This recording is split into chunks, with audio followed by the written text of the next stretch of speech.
Good evening, everyone. Welcome to the February 26th council meeting. And could I ask Adriana Lahane to please come forward? She's going to lead us in the Pledge of Allegiance, and then when you're up here, stay here. How's that? To the flag of the United States of America and to the republic for which it stands, one nation, under God, indivisible, with liberty and justice for all. Stay right there.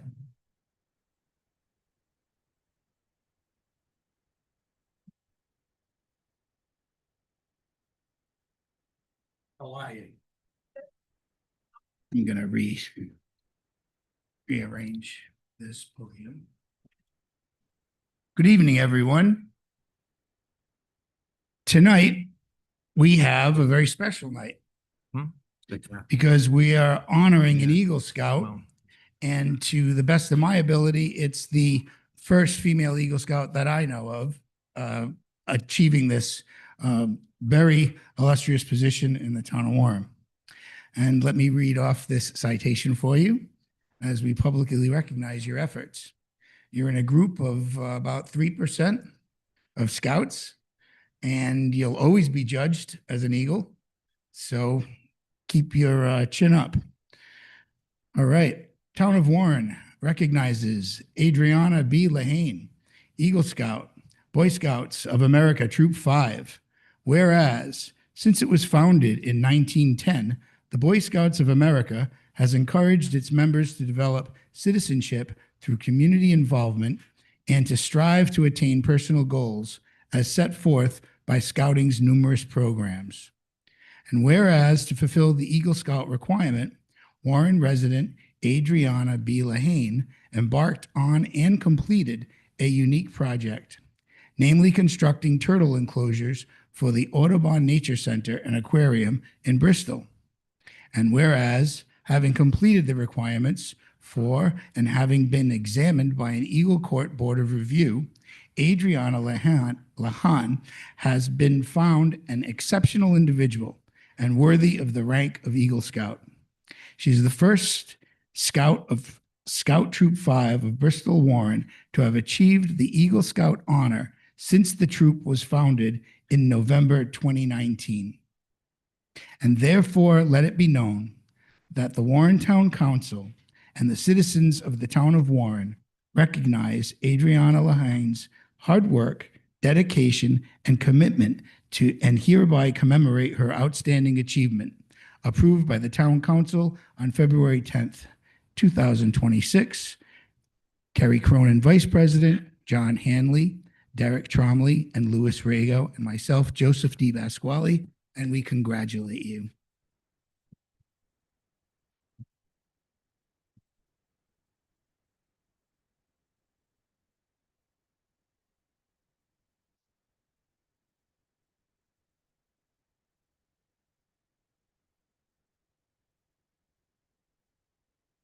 If the Scoutmaster would like to come up, say a few words.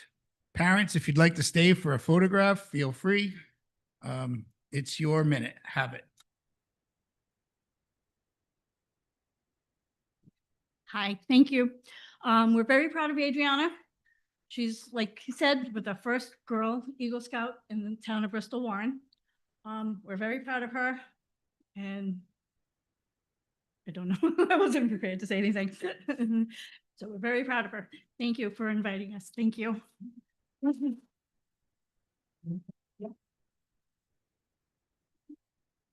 you want to take a picture?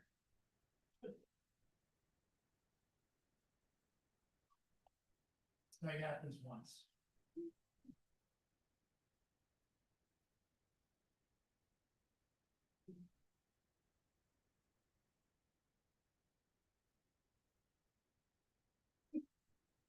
You want to get in here, I'll get out of here.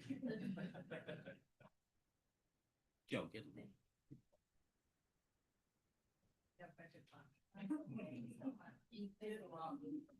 Thank you. Okay, now we'll be going back. There you have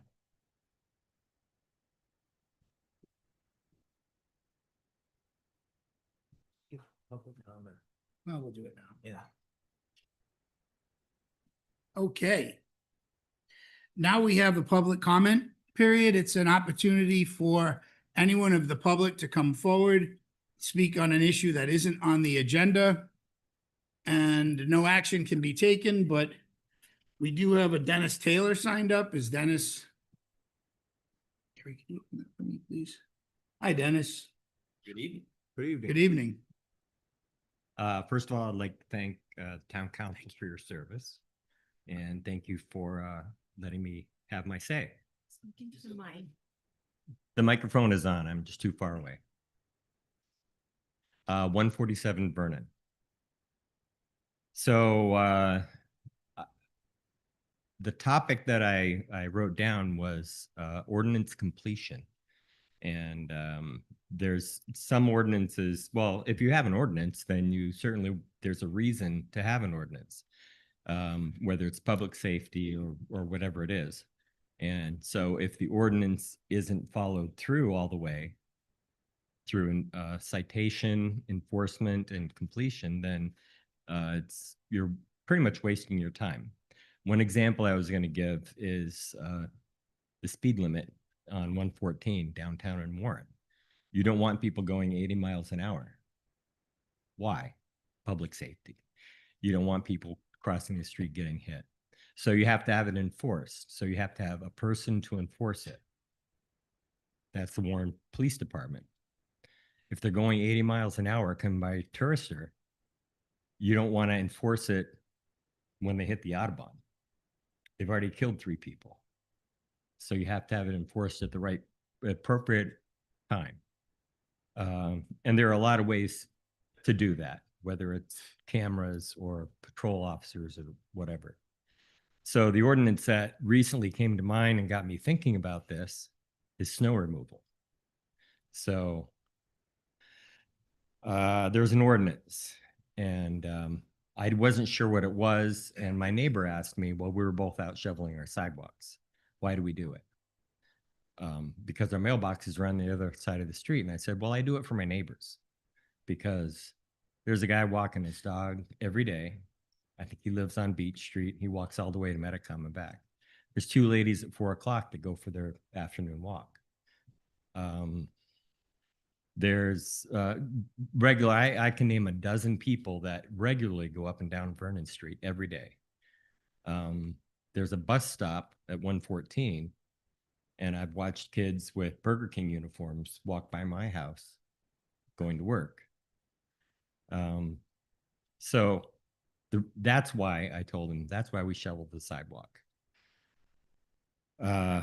So I was curious, I'm like, who's supposed to be doing the citations? Who's supposed to be walking around to every place in Warren and saying, well, they're shoveled, and that's not. So clearly that address needs to be shoveled. So we need to do something about it.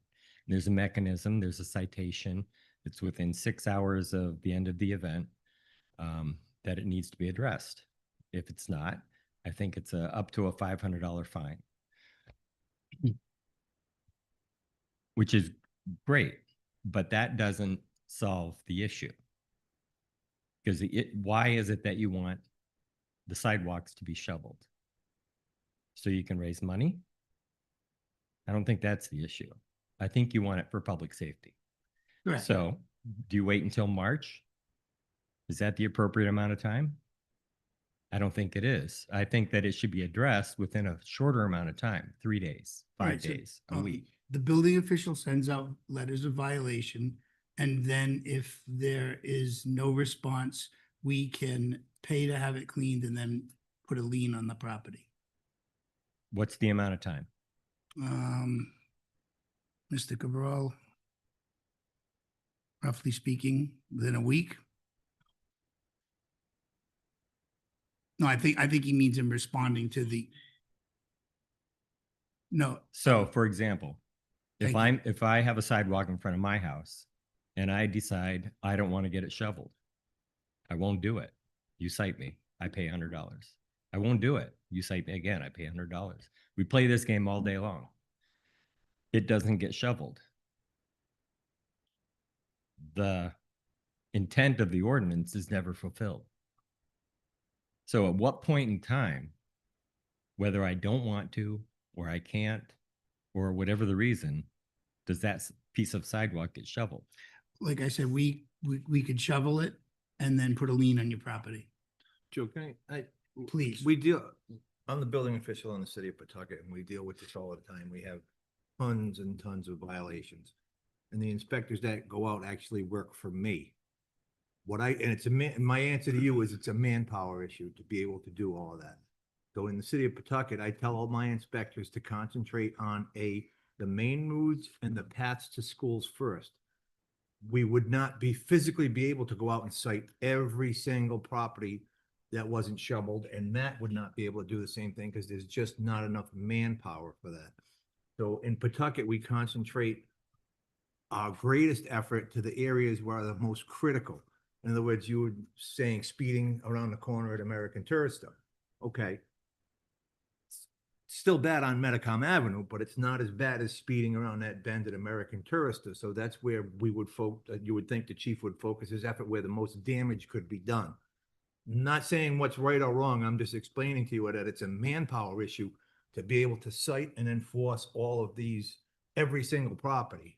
So I don't know how Matt handles it here, but in Pawtucket, we handle it on the main roads and the paths to schools because that's the most critical. So that's where we put our manpower. Even in Pawtucket, we don't have the manpower to go out and just blow through neighborhoods and do it. So we have to focus where we're going to get the most bang for our buck, for lack of a better term.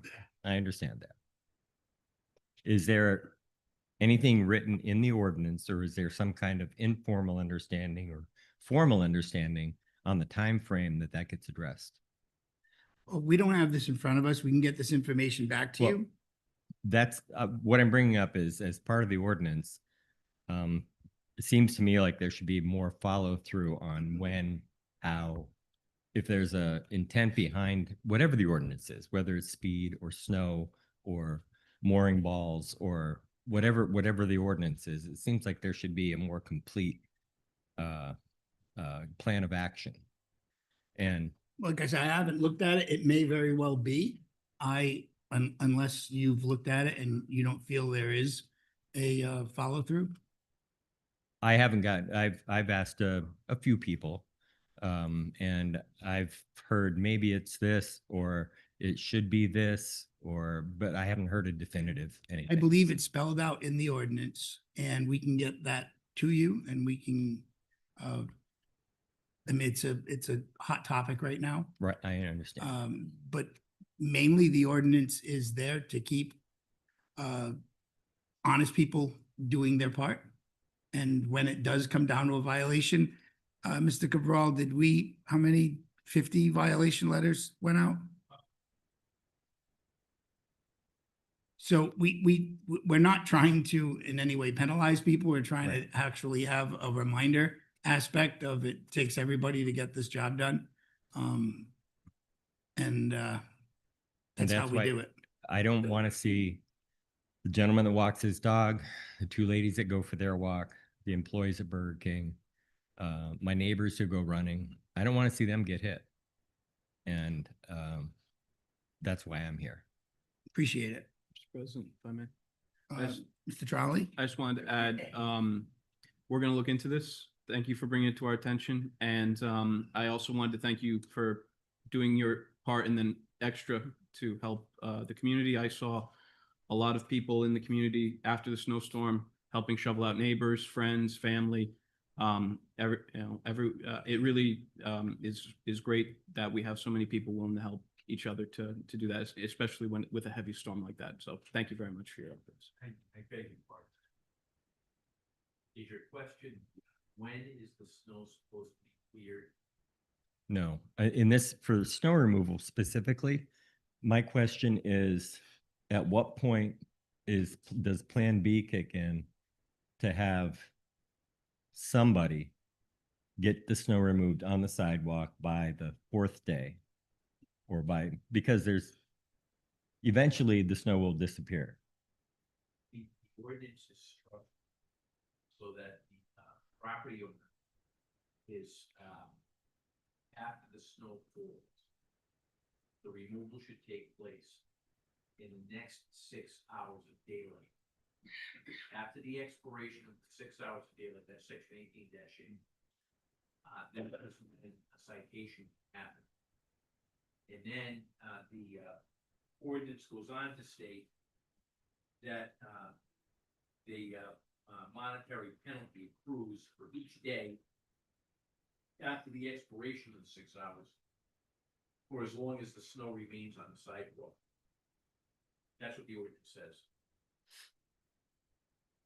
My question is, if I want to be obstinate and say I won't shovel mine, but I just won the lottery, so I'll pay Town of Warren until March.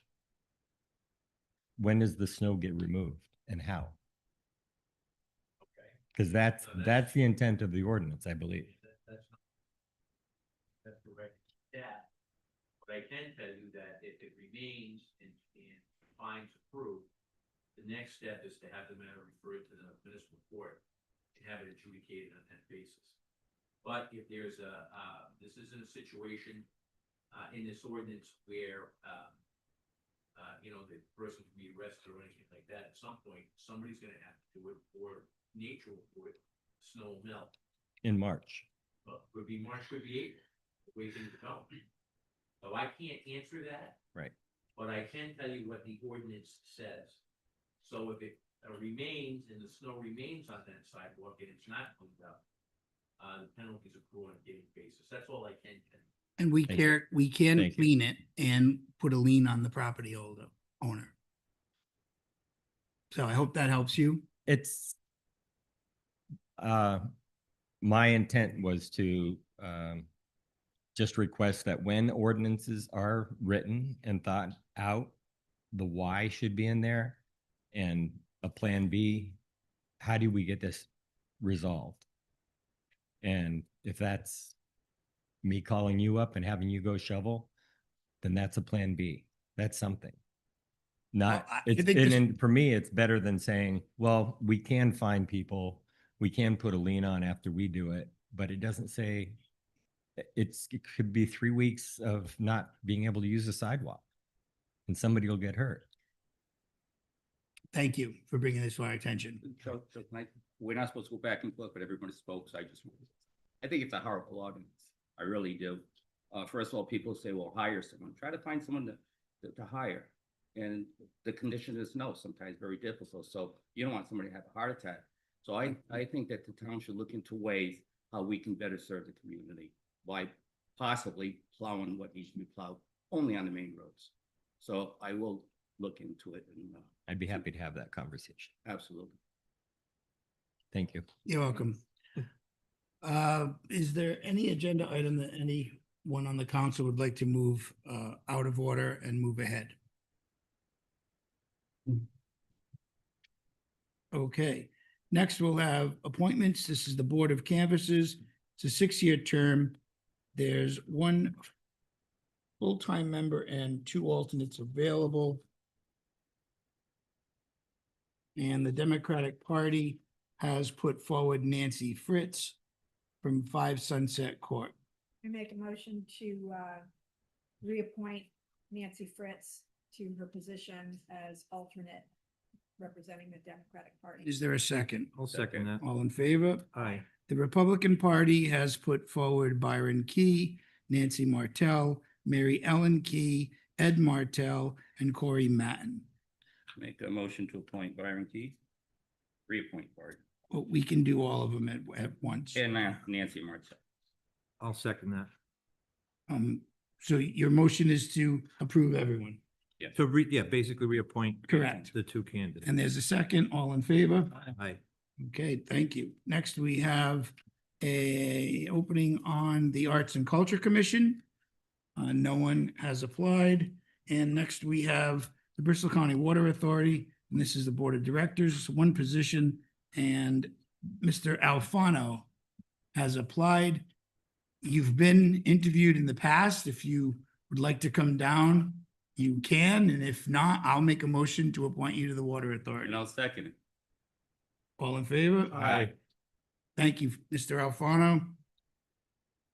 I guess it's in your blood. Next, we have the Conservation Commission. No one applied. Economic Development Board, no one has applied.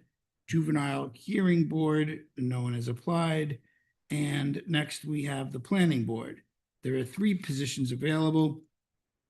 And we have received that information tonight that Caitlin Miss Ganguza is sick, so she'll be here next month. But we will interview the applicants who are here this evening. And first, we have Mr. Matten. Do we have to interview them? I mean, they're on the board. They're already on already. the board. Well, they're currently on the board. I guess we Here, don't have to yeah. interview them. So I'll Maybe make a come- motion to move Tim White to full-time. I'll second that. All in favor? Aye. Aye. And I'll make a motion, we re-advertise for the open position to give Caitlin Gaza an opportunity to appear in front of us For next month. for next month. I'll second that. All in favor? Aye. Mr. Matten, hello. Whoa. We had, since we've already interviewed you and you're already on the board, where we appointed Mr. White this evening and we're moving the next appointments to next month. I've been on the board longer than Mr. White has. Correct, but the council made their decision to appoint Mr. White as the full-time member.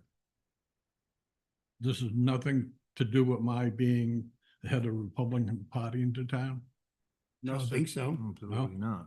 I do. I didn't know you were I didn't even know you were, so.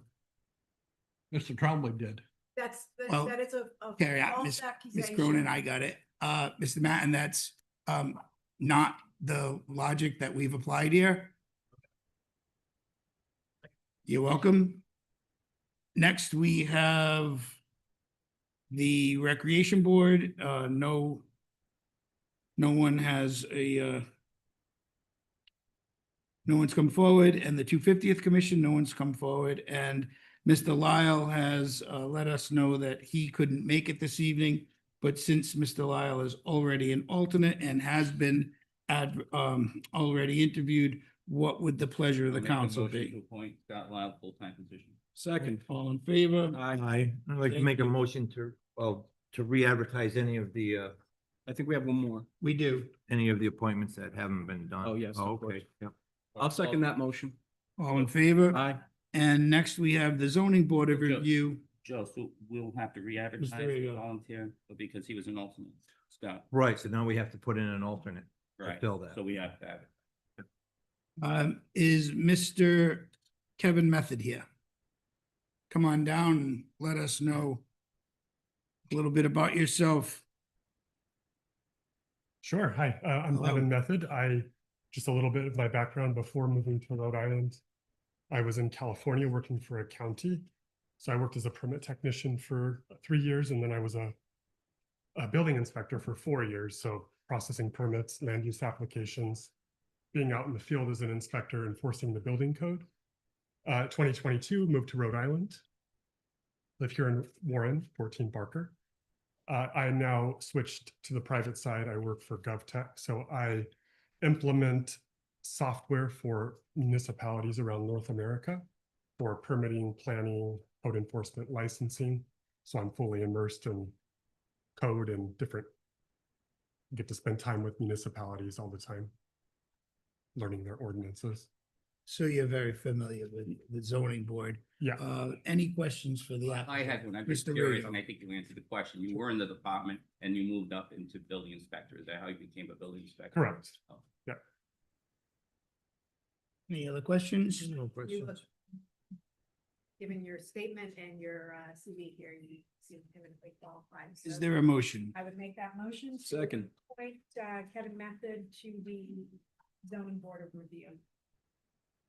I'll second that. All in favor? Aye. Thank you. Welcome aboard. Mr. DeSisto, I have a question Position in available. regards to the law. So the one- I did not get a position advertised. Is it possible for me to add something to the agenda this evening in regards to the Joint Finance Committee? Or would we have to call a special meeting? Well, it's up to the council, of course, but 4246 you can add an item to the agenda by a majority vote of the council. So the motion would be first to add an item to the agenda, state what it is, and then if it's added, then you can take a vote. All right, I'll make that motion.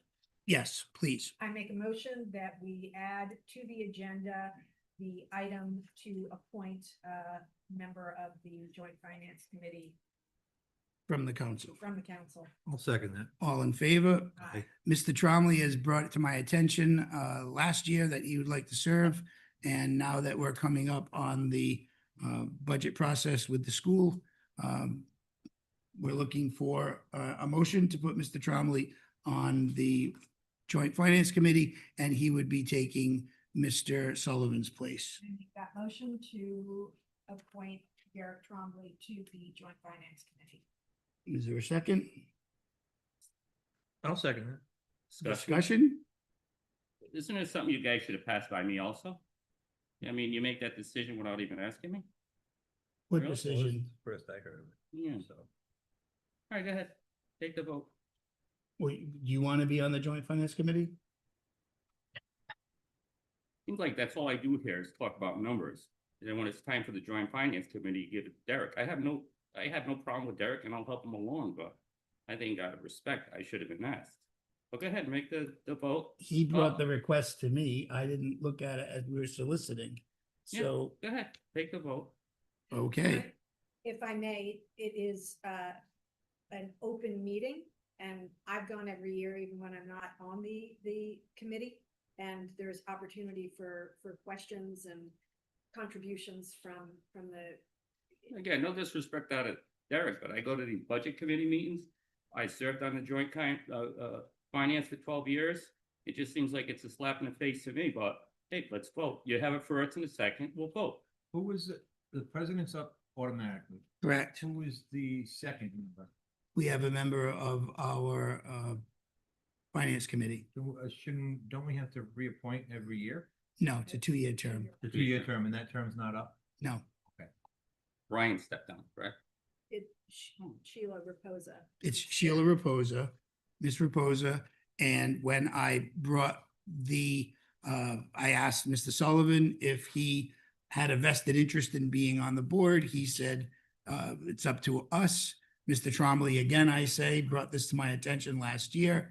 And I didn't realize there would be such amount of interest. Last year's meeting lasted 13 minutes, and we spent $90 million.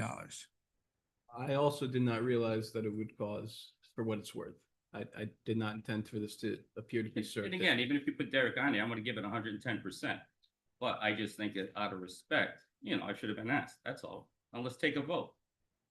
Okay, all in favor? Aye. There we have it. Next, we have the acceptance of minutes, and this is the January 13th regular scheduled meeting minutes. Are there any corrections?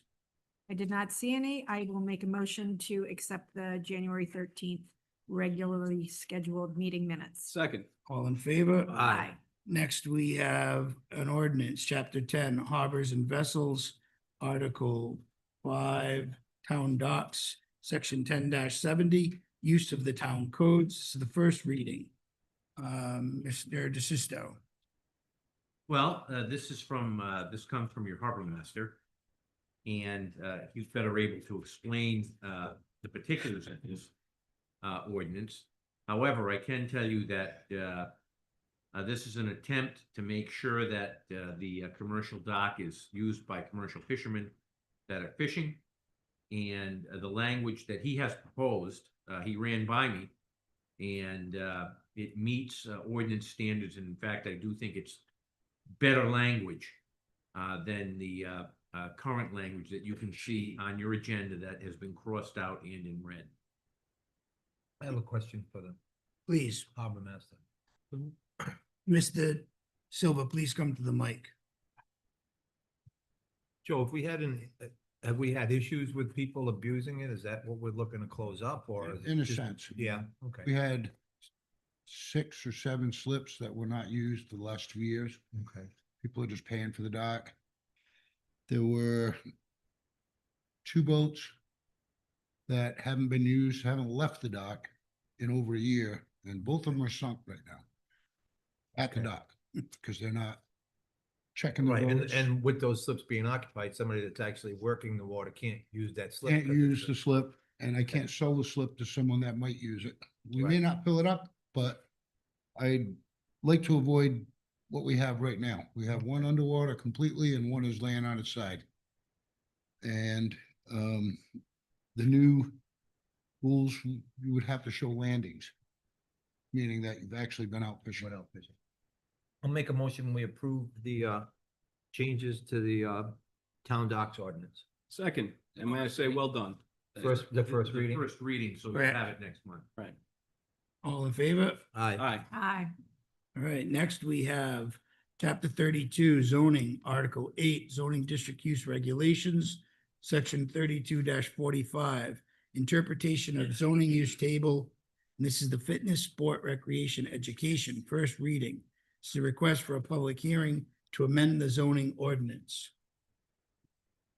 This matter needs to be referred to the planning board because it's a change to your zoning ordinance and it also needs to be advertised by the clerk's office. So this functions as a first reading, although by statute, those are the 2 things that need to be done.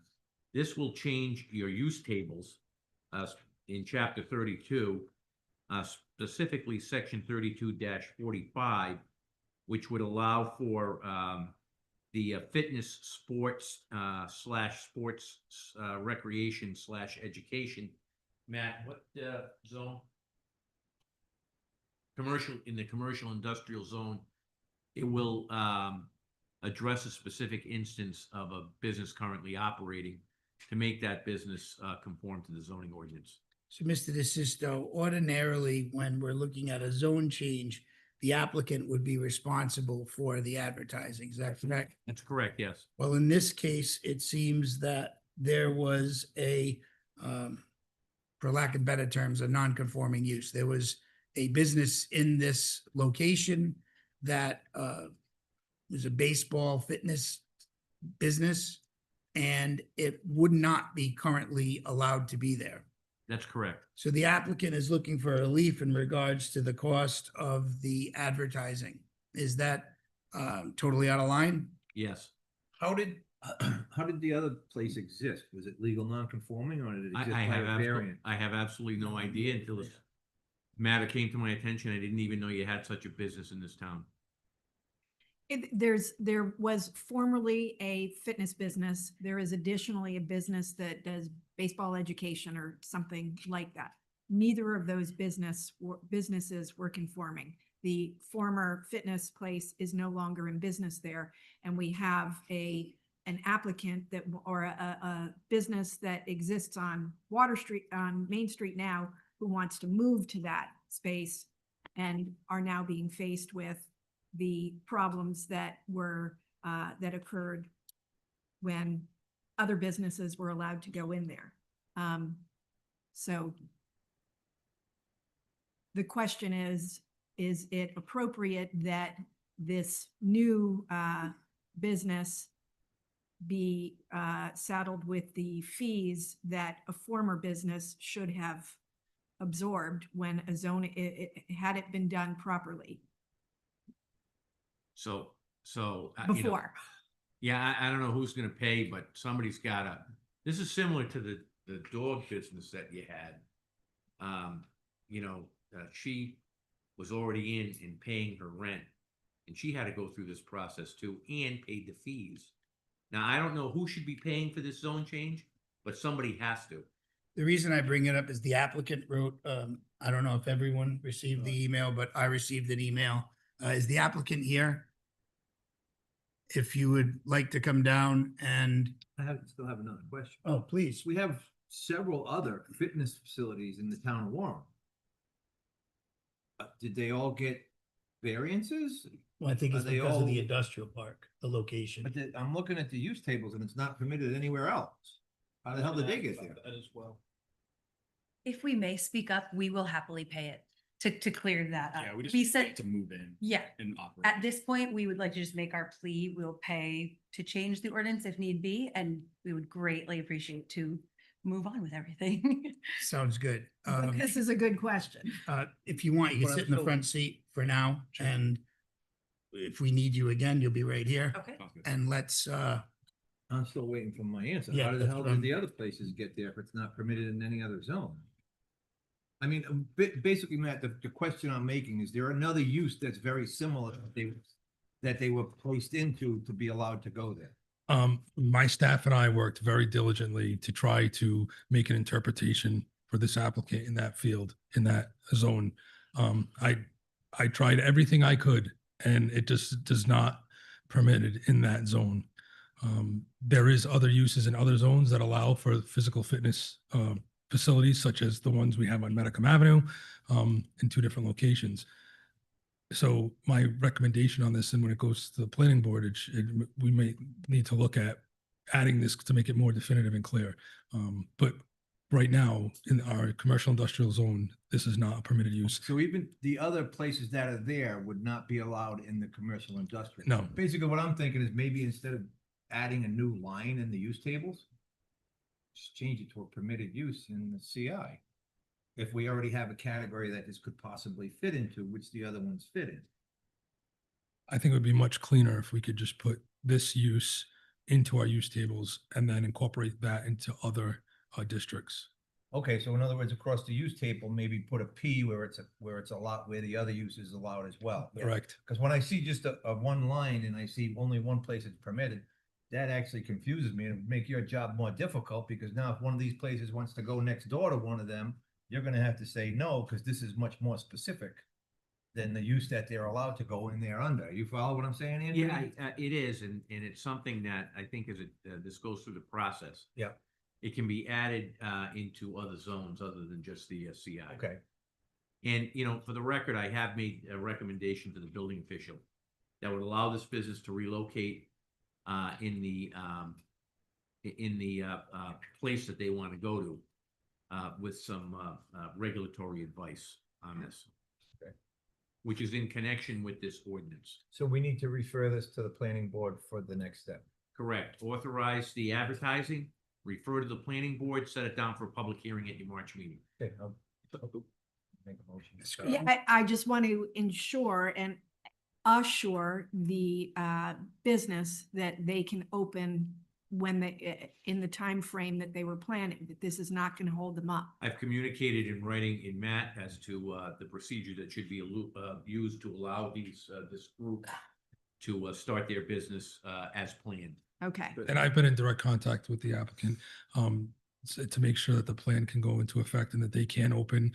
They're in a time constraint with moving from the facility to the new facility. So I believe that the plan in place will allow them without any hang up to move, open, and be back up in business in the new location, pending that we get the ordinance passed. Matt's correct. We spent a lot of time I on this to will- make sure that happens. Okay. I would like to make a motion that we refer this to the planning board and advertise it for a public hearing at the March town council meeting. I'll second that and I have discussion. discussion. I just wanted to ask if, I think I share the concerns that Councilman Hanley has, that's only a permitted use in the CI in this draft. If the building official can maybe look at some other areas of town where other zoning districts where it might be appropriate to have that as a permitted use as well. I for the next meeting, I think that would be welcome. I agree with you, and this was drafted by the applicant. Okay. So now that you have it in our hands, we can hopefully expand so that way it allows it into all the other districts that would be amenable to this. I'll just add then that the applicant did a great job because it looks professional. Mr. Rego? Yeah, I just want to thank the applicants because I think the council had some good intentions as far as waiving fees, but you opened a can of worms, it just will never end. So thank you for that. Thank you. Thank you. So there's a motion, a second, all in favor? Aye. We'll Good see you, luck. we'll see you next month. Thank you. Next, we have a public hearing. This is a request for a Class BV beverage license from Spaghetti Lane via Porta LLC. The applicant here? It's okay, come on down. Mr. St. Angelo had told me that he may not be able to be here this evening, so, and who are you again? I'm his mother, Mary Beth Ryder. Oh, hello. So this is for across the street, Mm-hmm. and are there any questions of the applicant? I have one question. My wife and I are very confused. The other restaurant, your husband's opening up the other restaurant? I did. Oh, you're opening it up? And is that Spaghetti Lane over there also? No, it's Sorelli, off the lane. Oh, so confusing. Okay, okay, but okay, I'm good. Spaghetti Lane's still in Barrington. That's fine. Mhm. This is Sorelli. This is going to be pizza and sandwiches. And your son's going to be running it? Yes, he is. And he has a 6-hour drive in order to be here this evening, so you're I'm here in his stead. Yep. Are there any other My questions? question. He also, Mr. Hanley? Do we have a BV available or do we need to create one? Yes, we have one available. Okay. The clerk's office assured us that there is one available. Make a motion to approve? I just wanted to say in addition that the applicant has come before the council before, so we have had the chance to interview them and ask questions. Oh, He's a good boy. Are I there- promise. Are there any questions from the public? Is there a motion to close the public make a hearing? motion, to close the public hearing. Second, All in favor? aye. Make a motion to approve. Second, All in favor? aye. Okay, stay right there. Request for a yearly entertainment license, Spaghetti Lane. And you will be having live music, 2 or 3 person band, DJ, karaoke, and any questions of the applicant? This is P1. One. So what is he thinking some, couple nights on the weekend and? Probably the weekend, maybe trivia nights, 1 or 2 musicians. Or Amplified? that I don't know. Okay. I mean, I think he'd be fine if it was just acoustic. But I don't Not know. a big space. Yeah, no. And it's this is for interior. This only. is Interior inside, only, yeah. correct. Any other questions? I'll make a motion to approve P1. A second. All in favor? Aye. Aye. Good luck. Congratulations. Thank you. I'll let him know. Thank you very much. Take care. Next, we have P2, request for a Class F beverage license, Michaela Hutchinson. This is 530 Main Being Street. played by Chris Matos. I have to recuse from this consideration. Yes, Mr. Tromley is on the Board of Directors, that is. Hey. Hi, and your event is a celebration of film? Yes. So my name is Chris Matos. I'm the director of the George Hill Free Library, and we're having a fundraiser on March 7th regarding the Academy Awards. And you have to wear a ball gown. Oh, is that, so you're doing an Oscar night party? Don't say Oscar or we'll be in trouble, but Oh, yes. okay, of course not. It happens to be falling on the same night, right? I make a motion to approve. Chief? Second. All right, Yeah. Fire Chief says fine. As a motion is second, all in favor? Aye. Aye. Congratulations, you have your ball gown ready. Next, we have correspondence. Is there any items in correspondence that the council wishes to pull? Is there a motion to approve correspondence? So moved. For a second, Second. all in favor? Aye. Next, we have old business. This is discussion and action on proposed easement agreement for the foot of Washington Street, westerly from Water Street to the shore of the Warren River. The applicant was here and don't know where he went off to. He's in the hall? That's room, I think, someone. Okay, May I start? yes. This issue involves a paved parcel of land that extends from Water Street and is an extension of Washington Street to the shore of the Warren River. This issue has occupied my time as solicitor for many years. There's a question as to ownership of it. And the question of whether or not it's an accepted street, Washington Street going that far, or whether it's private property that is owned by the Mr. Quattrochi and his trust. That issue is not resolved. It has been to court, but it isn't resolved. In the intervening time, the DEM has issued a violation notice because there's environmental contamination on this site, as well as other portions of property that are owned by the property owner. And the question, of course, is whoever the owner is responsible for the cleanup. DEM has said that they want the property cleaned up, and after that, they will place what's known as an ELUR on the site, an environmental land use restriction. There are some infrastructure issues that are unresolved relating to stormwater drainage that go from Main Street down Washington Street through this property. It has led to a failure at the shoreline of the drain pipe that goes into the Warren River. It needs to be fixed. So based on all that, there's other maintenance issues, which has been a dispute between the property owner and the town for many years now. There was an offer from Mr. Quattrochi that he would undertake the cleanup. He would take care of the infrastructure improvements on this site in exchange for the town waiving any interest it may have in the land. And in exchange for all of that, him doing the cleanup and the infrastructure improvements, the town would get a walking easement over the property. And that is the agreement that I sent out to you. And that is what is on your topic for tonight. I have always taken the position as solicitor that the town owns this so-called foot of Water Street from Washington Street, from Water Street down to the shore. That's been the official position of the town from a legal standpoint. Based on these new issues, however, based upon this offer, my recommendation as the solicitor is to go ahead and do this. It's a big cost savings for the town. And also in the future, because you're not going to have the maintenance issues that have accrued here, while retaining a walking easement to the shoreline. Be happy to answer any questions you may have on this. I'm sure Mr. Quattrochi is going to want to say something when he gets up here, but I'll answer any question you may have at this time. As you all know, we already dealt with this issue a few months ago. Are there any additional questions that the council may have for the solicitor?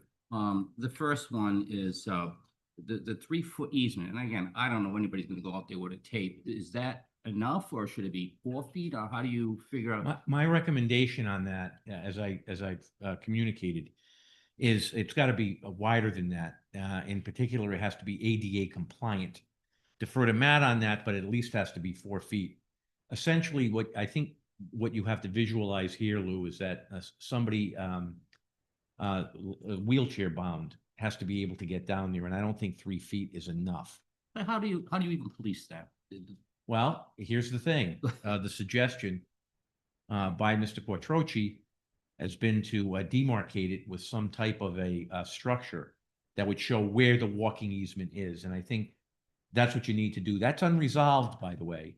The question is, should it be more nautical, perhaps roping or whatever? I'll leave that to people better versed. But to answer your question, you're correct. It has to be demarcated somehow. And in fact, the property owner wants to do the same thing. He's concerned about liability issues if somebody strays off the walking easement. I don't have a problem with this. I think it's a good solution to something that's been going on for a long time. My only issue is we have a harbor commission that deals with these right-of-ways. I would like to refer it to them out of respect to them to review and then come back to us. Again, I'm okay with it, Mr. Quattrochi, but again, out of respect to them, I think that's the proper way to go about it. Well, we have a member of the Harbor Commission here. I see no reason why Mr. Hunt can't come down or Mr. Singwall and give us their opinion. I don't see anything coming out of the Harbor Commission that would change or alter this plan. Hi, everybody. William Hunt. I live at 7 Beechwood Court, and I'm the vice chairman of the Harbor Management Commission. Basically, as you know, I've been on the commission for a long time. To the solicitor's point, we had a member of the Harbor Commission back in 2013, 2014, who was a real estate lawyer who helped us with a law fellow from the Roger Williams University, who came and did a comprehensive review of all the potential identified right-of-ways in town. They did a full title search of the property, and it is our contention that that is true, in fact, that this is a property of the town. That putting aside, because we won't argue a point that's already been conceded, there's a procedural issue that is going on with this. The commission is an advisory commission to the council, but we are also the designated advisory body for shoreline access and right-of-way matters based upon the town's harbor management plan and CRMC guidelines. So the fact that this specific issue was introduced to the council without notice to the commission and brought forward while the commission initiated CRMC review remains unresolved, makes it a little bit concerning and undermines our ability to effectively manage the right-of-ways here in town. And proceeding with a vote before receiving an advisory input defeats the purpose of having the Harbor Commission. And like I said, we had a very hard time getting the recent harbor management plan passed, and we put a lot of work into that. So again, this is something that just is in the sense of procedural should be taken into account. The specific application is one of, I believe, 5 applications that are standing in front of the CRMC that have been for the past 10 years. Asking to get this issue resolved. We've had numerous follow-ups to the town council asking for these particular right-of-ways to be made a priority and to have the CRMC do a formal review.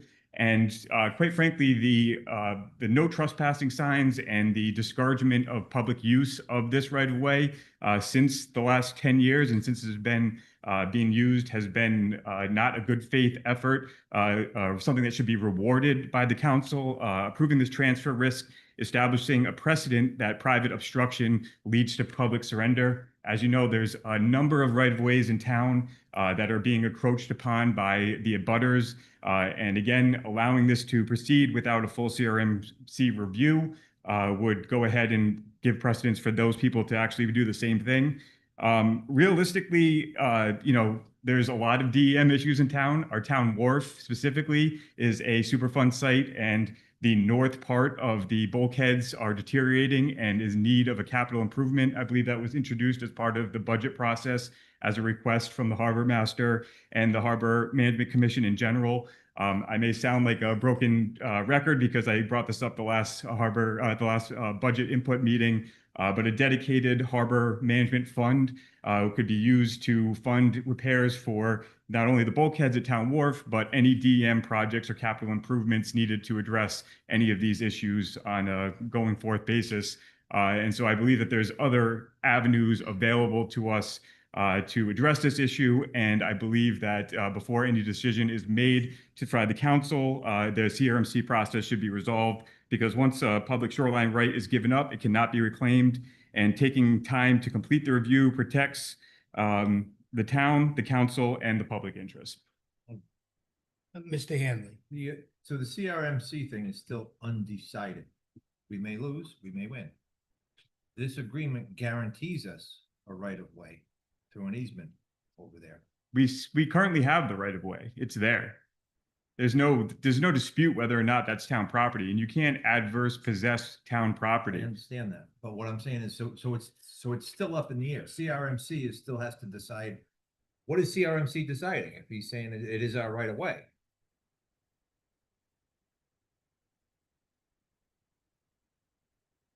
So, the interns, they were like 2013, 2014? Yep. Okay, in 2009, my position was the whole thing is the towns, okay? Mr. Quattrochi disputes that. We went to court on this. So it's separate and apart from what CRMC does. One of the reasons why by the way, we did get, the CRMC did do 4 here from Warren. They've got others pending. The reason Washington Street wasn't included is because of this litigation. So to your point, could win, could lose. All right. Now, there's a guarantee that you're going to have a shoreline access here. That's the first thing. The second thing is would the town be successful? Maybe.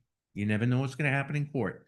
Assuming that the town is successful, now you're gonna have to start working with DEM on the ELUR. That was gonna be my second Okay, question to Mr. that's the Hunt. first thing. The second thing is the DEM is ahead on this property than it is on the town wharf. And in fact, the town wharf is considered a capped site. So it's not as pressing as this one. This is where DEM is saying that you got to do something here.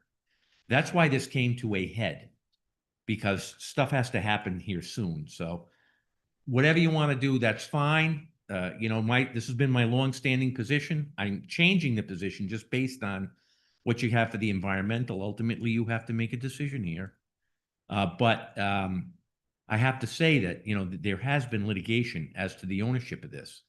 And it is not a settled issue. Mr. DeSisto, I have a question for you. When you're discussing the ownership question, you're talking about the paved driveway, the paved, call it whatever you want. We're not talking about the end of the access. In other words, Mr. Quattrochi owns the property to the north, the property to the south, and the property to the west. So the contention of the Harbor Commission is what is different? My previous position was that Washington Street extends from, this is what I pled in court. Washington Street originally was King Street. It starts from Main Street. It travels west through Water Street to the shore of the Warren River. Mr. Quattrochi's point with his attorneys at the time, he's an attorney himself, was that Washington Street ends on the eastern side of Water Street. And in fact, the town's right-of-way never did go past that.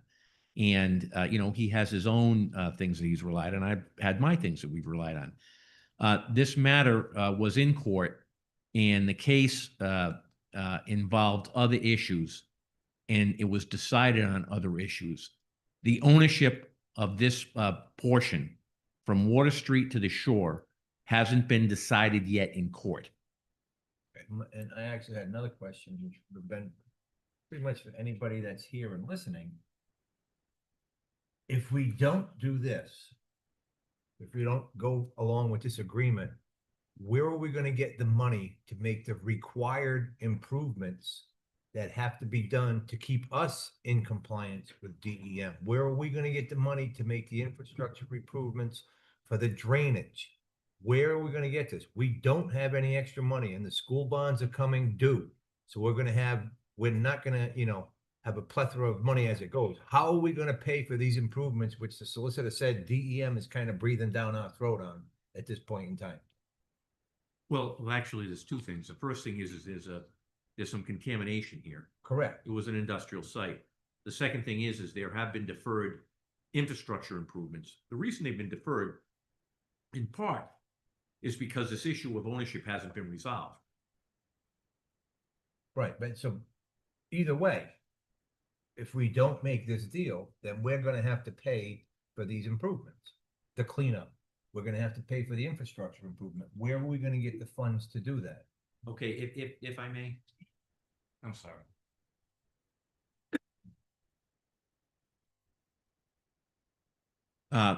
Mr. Quattrochi is going to say to the DEM, well, I don't own it.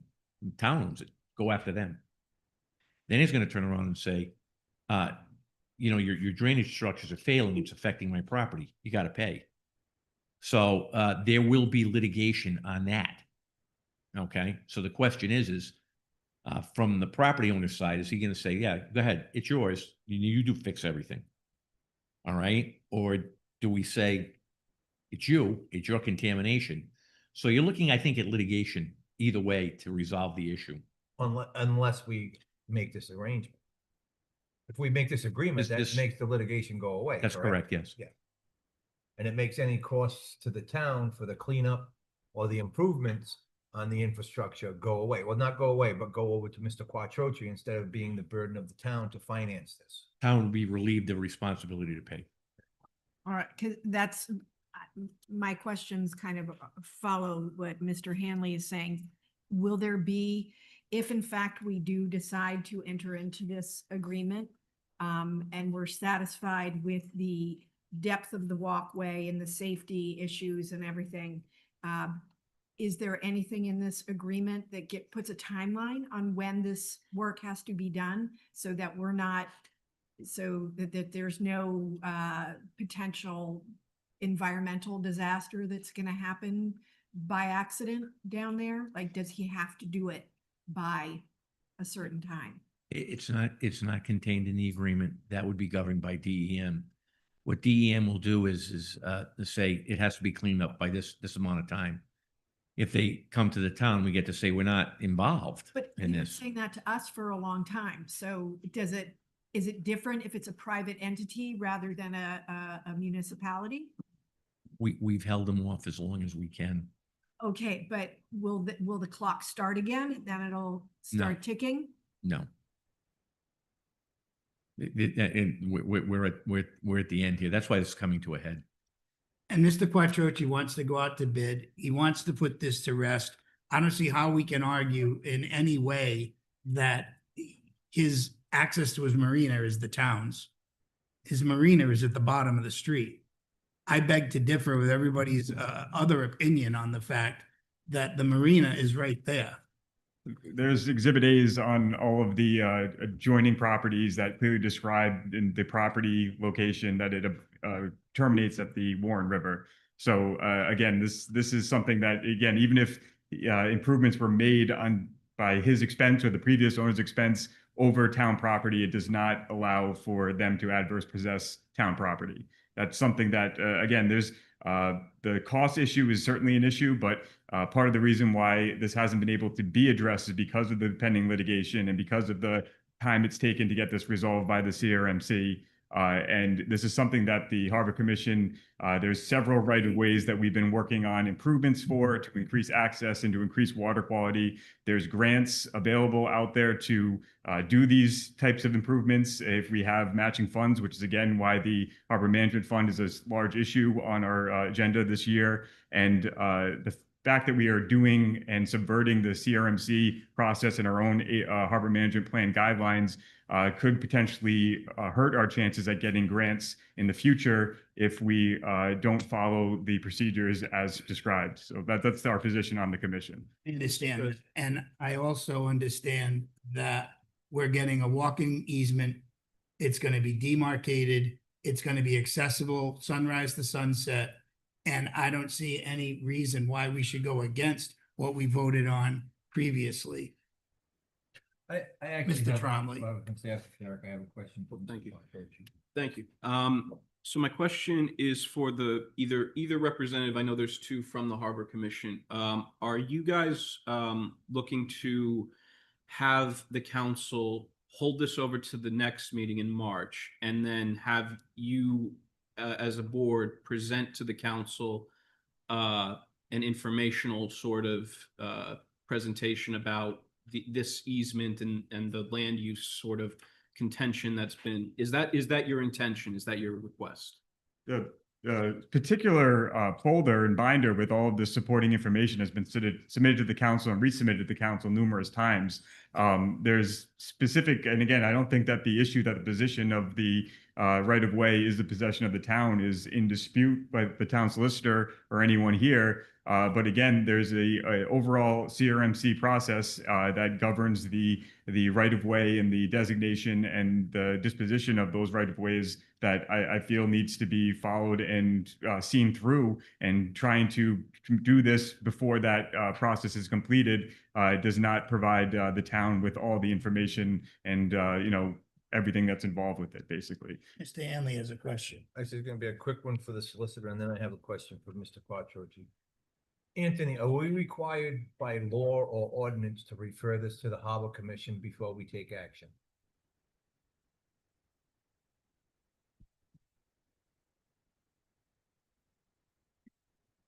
The previous litigation wasn't submitted to the Harbor Commission. No, and I'm take action on this easement, this deal that we have in front of us. Are we required by law to submit this to the Harbor Commission for a recommendation before we can take action? That's my question. Okay.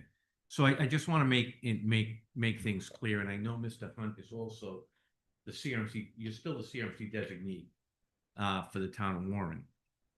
But what happens by statute, the CRMC designates rights of way. And that usually comes from municipalities that are shoreline communities. They say these are the rights of way that we think should be designated as CRMC rights of way. The CRMC doesn't own them; they designate them, and then it's supposed to be demarcated for that. Okay.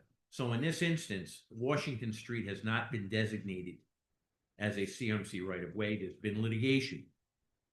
So now the question becomes, you know, you're gonna get a guaranteed right of way here. Could that be designated as a CRMC right of way? The answer is yes. Okay. I don't know if you didn't understand my question, but it's not. He's saying, Basically, do we have to when send this? the last thing we did with the ordinance change, we had to refer it to the planning board by ordinance, by No, you law. don't have it. You So don't we have. don't have to do that to the Harbor. Commission. Not for a matter of this Okay, that nature. No. was my question. And the other question I have would be for Mr. Quattrochi. Please come to the microphone. If the council did decide to refer this to the Harbor Commission for a recommendation, it would probably be another month before it could get back on the docket. Would that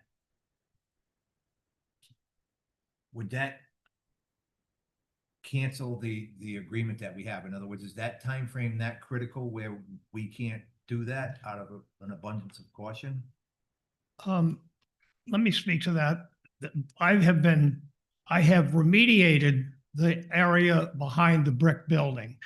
So the area south of this disputed right-of-way, Washington Street, whatever it is, has been taken care of. I can't do the north end of it, which is the other part of the problem, until I have somebody agree to do section A. So I'm trying to figure out, and is it in my interest to remediate the north area and this disputed area all in one package and tie it into my existing area? Because right now I am completely stymied. I'm being taxed at full value on all of this property, but it is not usable as waterfront property because of this glitch. For the past 20 or more years that I've been working on this, the Harbor Commission has never spoken to me, never, to my knowledge, sent me any communication, never done anything to attempt to have a dialogue about this. I'm here because I think that the storm drain, the collection of water by the town, all the way from the library, from Main Street down, and all of the storm drains that come into that intersection, and there are only 3 undersized catch basins. So a lot of the water doesn't get collected in the catch basins. It hits the surface and comes down the road.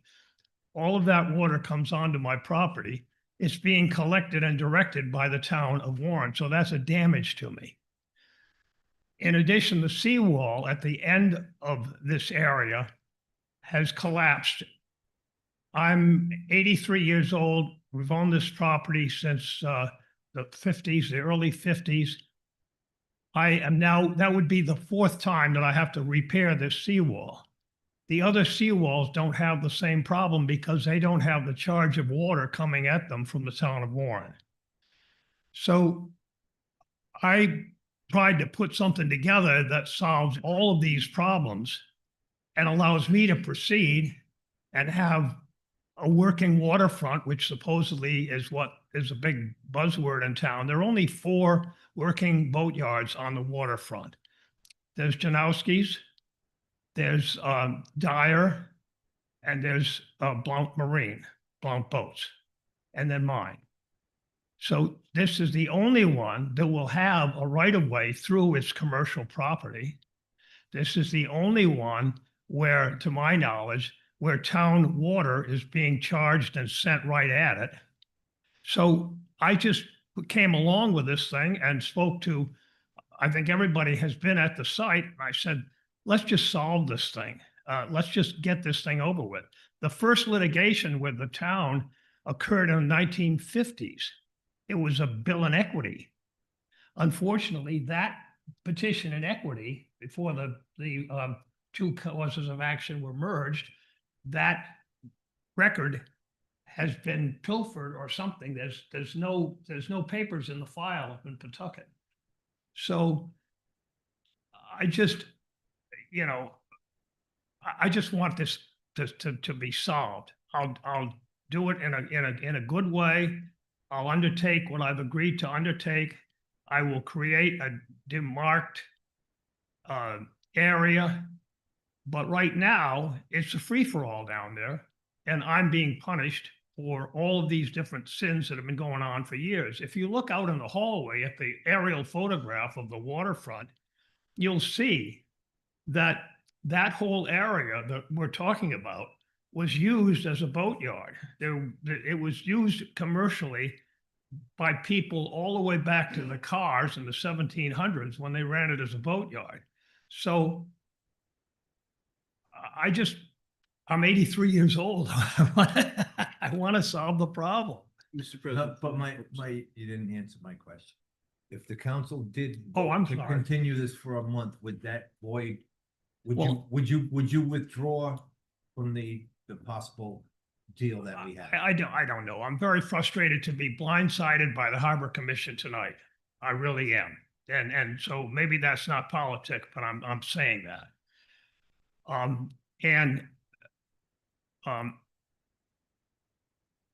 There's probably a 6-month lead time, maybe more, on engineering and permits for coastal resources.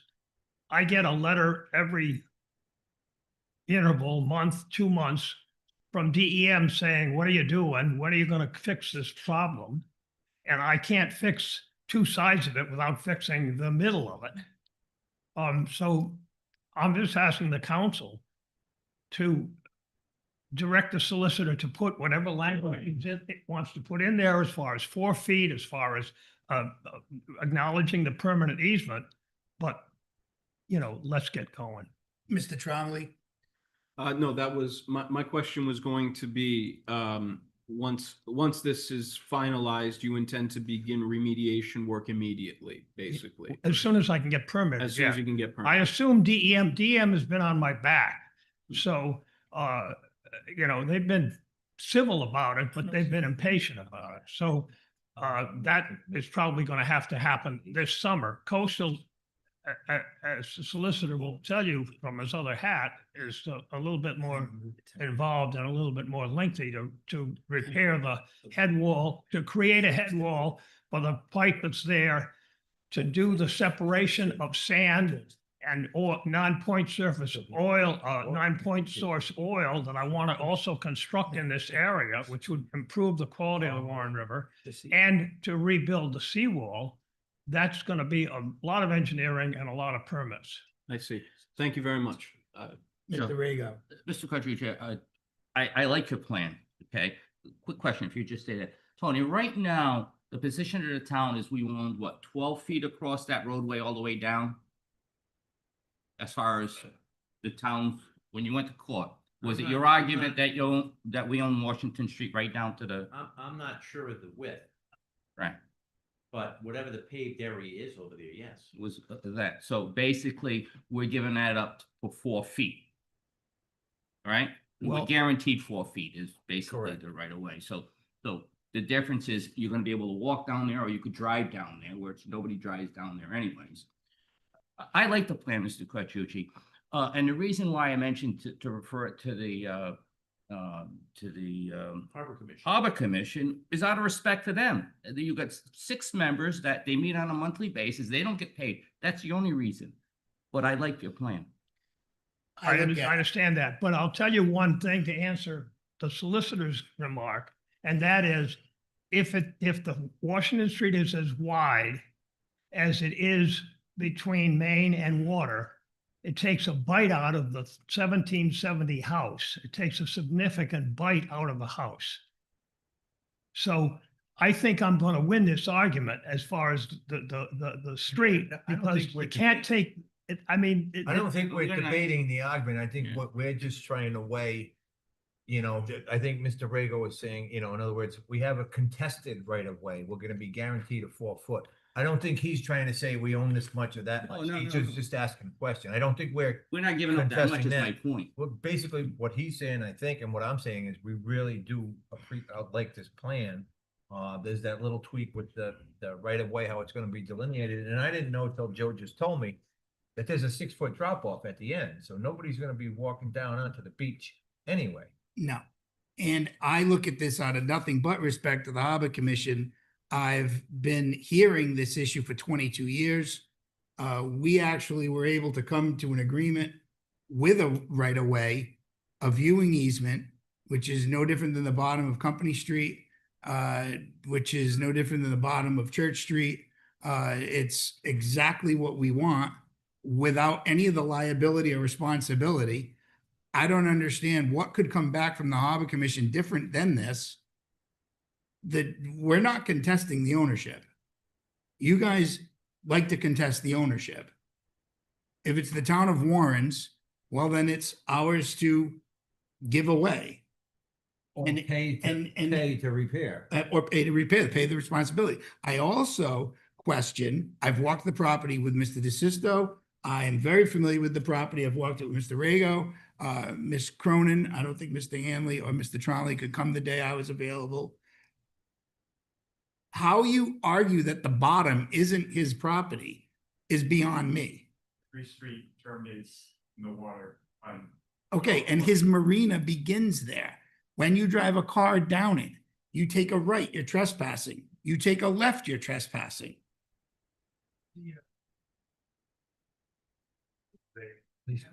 Please come to the microphone as a member of the Harbor Commission or a citizen. Yeah, hi, I'm Rock Singwald. I'm on the Harbor Commission along with Bill. And the town's right away, it's Washington Street, goes down to the end, goes to the water. That right away continues into the water. And Mr. Catrocci's marina is encroaching on the town's right away to the water, to the river. And that's our contention. And that and as far as the commission blindsiding Mr. Catrocci, I mean, this is our legal package that was sent to CRMC. This was done, we submitted that, I think, in 2016. And So we stand over here. and yeah, we had we submitted that with council's approval to CRMC in 2016. And we've been waiting all that time for CRMC to have a public hearing and to see whether they're going to designate this as an official state, CRMC approved right away to the water. But the fact is, as Mr. DeSisto said, he agrees that Washington Street goes all the way to the water. And the way those rights of way work is the right of way continues on the same barriers or the same perimeters right into the water, into the channel, and that no one's allowed to have docks or anything else that infringes on that right of way. So whenever the marina was built and whatever, then either the town gave away some of its right to its right of way in the water, and of course the water is state property, it's state jurisdiction, not the town's, and that I think that the marina property is actually an encroachment on a town right of way. How would you, if you wanted to go down there and go put your feet in the water, how would you get there? Well, without bringing a ladder with you. Yeah, you could have a ladder, or you could walk down the boat ramp. I didn't mean to create more controversy. No, but I just want to also, if I could, point out historically Kenyon Lane, which everyone argued was an extension of Campbell Street, which went right down to Blount Marine. which had no problem being asseted over to Luther Blanc, which is right where the cruise ships came in and out of. So the whole aspect of using other examples, this is a right of way that this gentleman is allowing us to have without a continued legal fight that Mr. Quattrochi will gladly continue, because the contested position is exactly that, contested. Mr. DeSisto takes the rule from the town, I mean, to go to court from the town's position, not based on fact. He's putting a position forward that he could argue if the town wanted to argue. Mr. Quattrochi's going to argue that he doesn't agree. This is going to be a continued fight. If you want to speak about the boat ramp, go right ahead. The boat ramp is within the deed description of Plat 5, Lot 1. So one of the things that has been a bone of contention with the Harbor Commission is they told everybody that they can go down the parcel A and they can use the ramp. No, they can't, because I put the ramp in. That was a marine railway. And if you look at the picture on the wall out in the hall, it's pretty obvious that you can't walk down to the water. And that picture was probably in the 1930s or 40s, that picture out there. So it's always been part of the working boatyard. So I'm trying to offer a solution. What I would respectfully suggest is vote it up or down tonight, and then I'll decide whether I'm going to withdraw the offer or not. Thank you. Okay. Is there a motion to approve what we've already voted on and allow this transaction to continue? I'll make a motion. I made a commitment. I was told that this was not pressing, that a decision was not needed tonight when I researched this, and I made a commitment to the chair of the Harbor Commission to hold over a final decision until the March meeting. So I have to stick to my word on that. So I will make a motion to postpone consideration until the next council meeting, even though I 100% support this initiative. All right. Yeah, I find myself in the same bind, and I support Mr. Quattrochi, honest to God. I also have respect for these people that volunteer all this time. So, and I think that one of the things that the Harbor Commission has to understand is the liability for the town. So when you are looking this over, I think that's very important. And the difference between what they're giving us is probably another 8 feet, and nobody's going to be driving down there anyway. So I think those are all things you have to consider. But out of respect for you, I'm going to second that motion. But Mr. Quattrochi, I do favor the plan. So. All right, we have a motion and a second. All in favor? Nay. Nay. Nay. All right, is there a? I'm gonna make a motion that we approve the agreement. This is not a condition of my motion, but I would ask Mr. Quattrochi to possibly work with the Harbor Commission, at least on the delineation, where it's, you know, the rope, a water theme, you know, the width and the delineation, possibly the design, if it's a fence or if it's a rope fence. That's not part of my motion. I'm just asking you possibly to do that out of good faith. But I'll make a motion to approve the agreement as presented to the Warren Town Council. Could you make it approval, but there are 2 items that I brought to your attention. Pending the solicitors, the 2 items you brought together, the delineation, the width, and the delineation. Okay. And the sunrise to sunset. And So sunrise to Mr. sunset. Quattrochi's already agreed.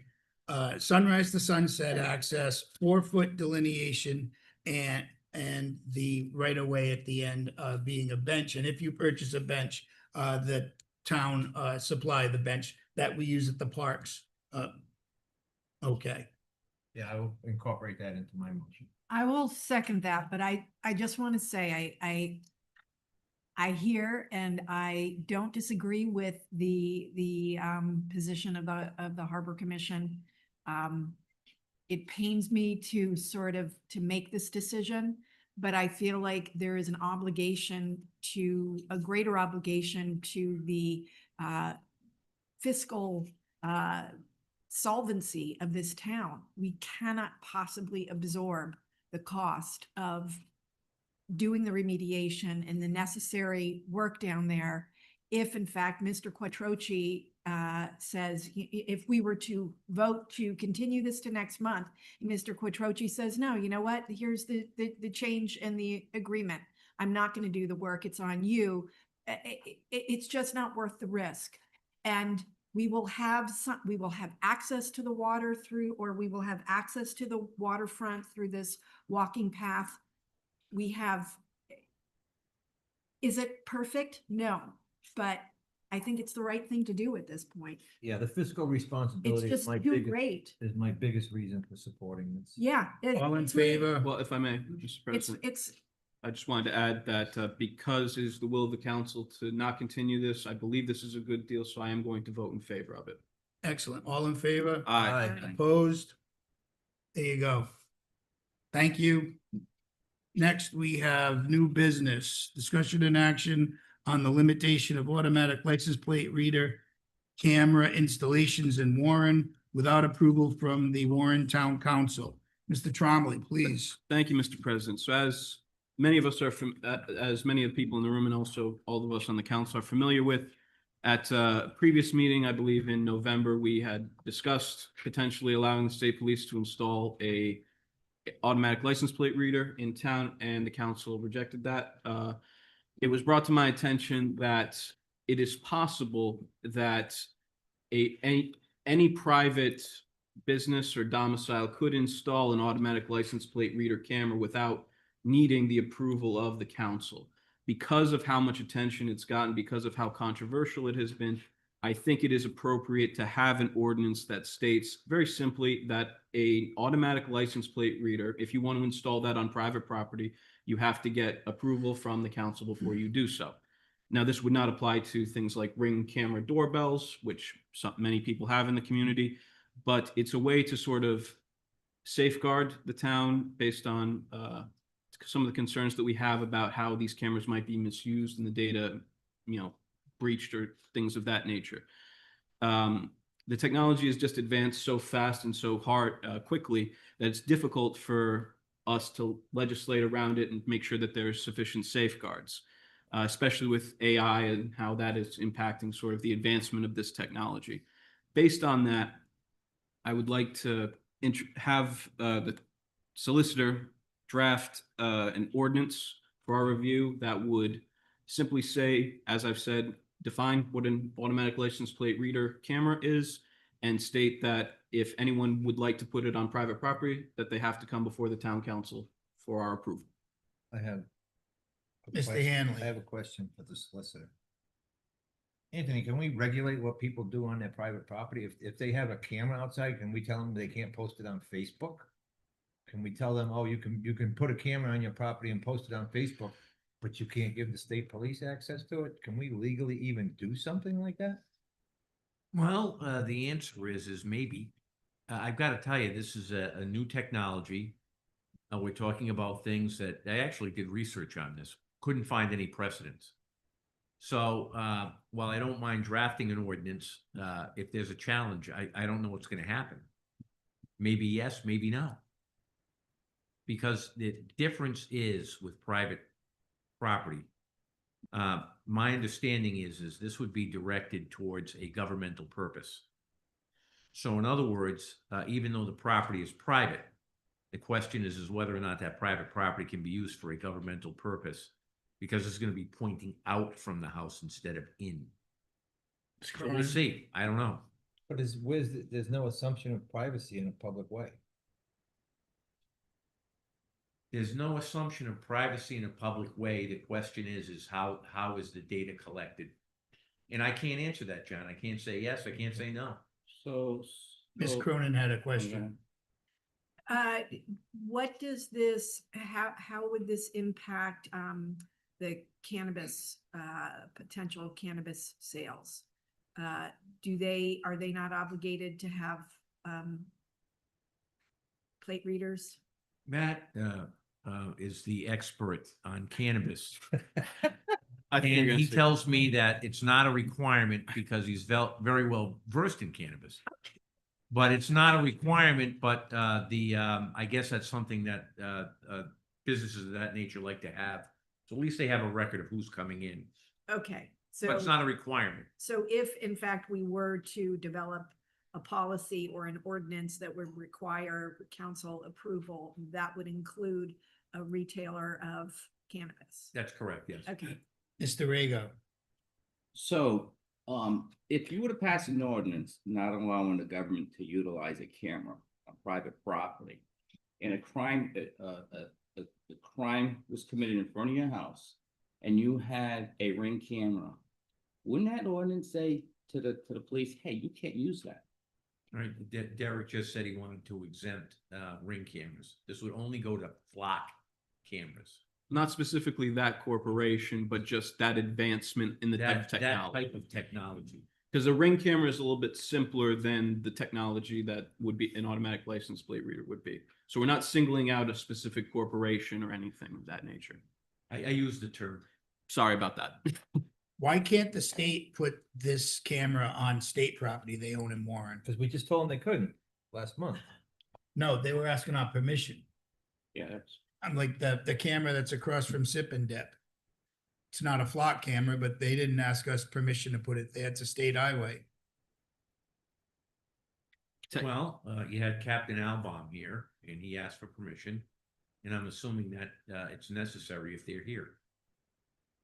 All right, I just, Technically, I think you're right, Mr. President. They could put it anywhere they so pleased on state property, but for some reason they sought our opinion and we provided it. correct. Yeah. Any other questions for Mr. Trombley's proposal?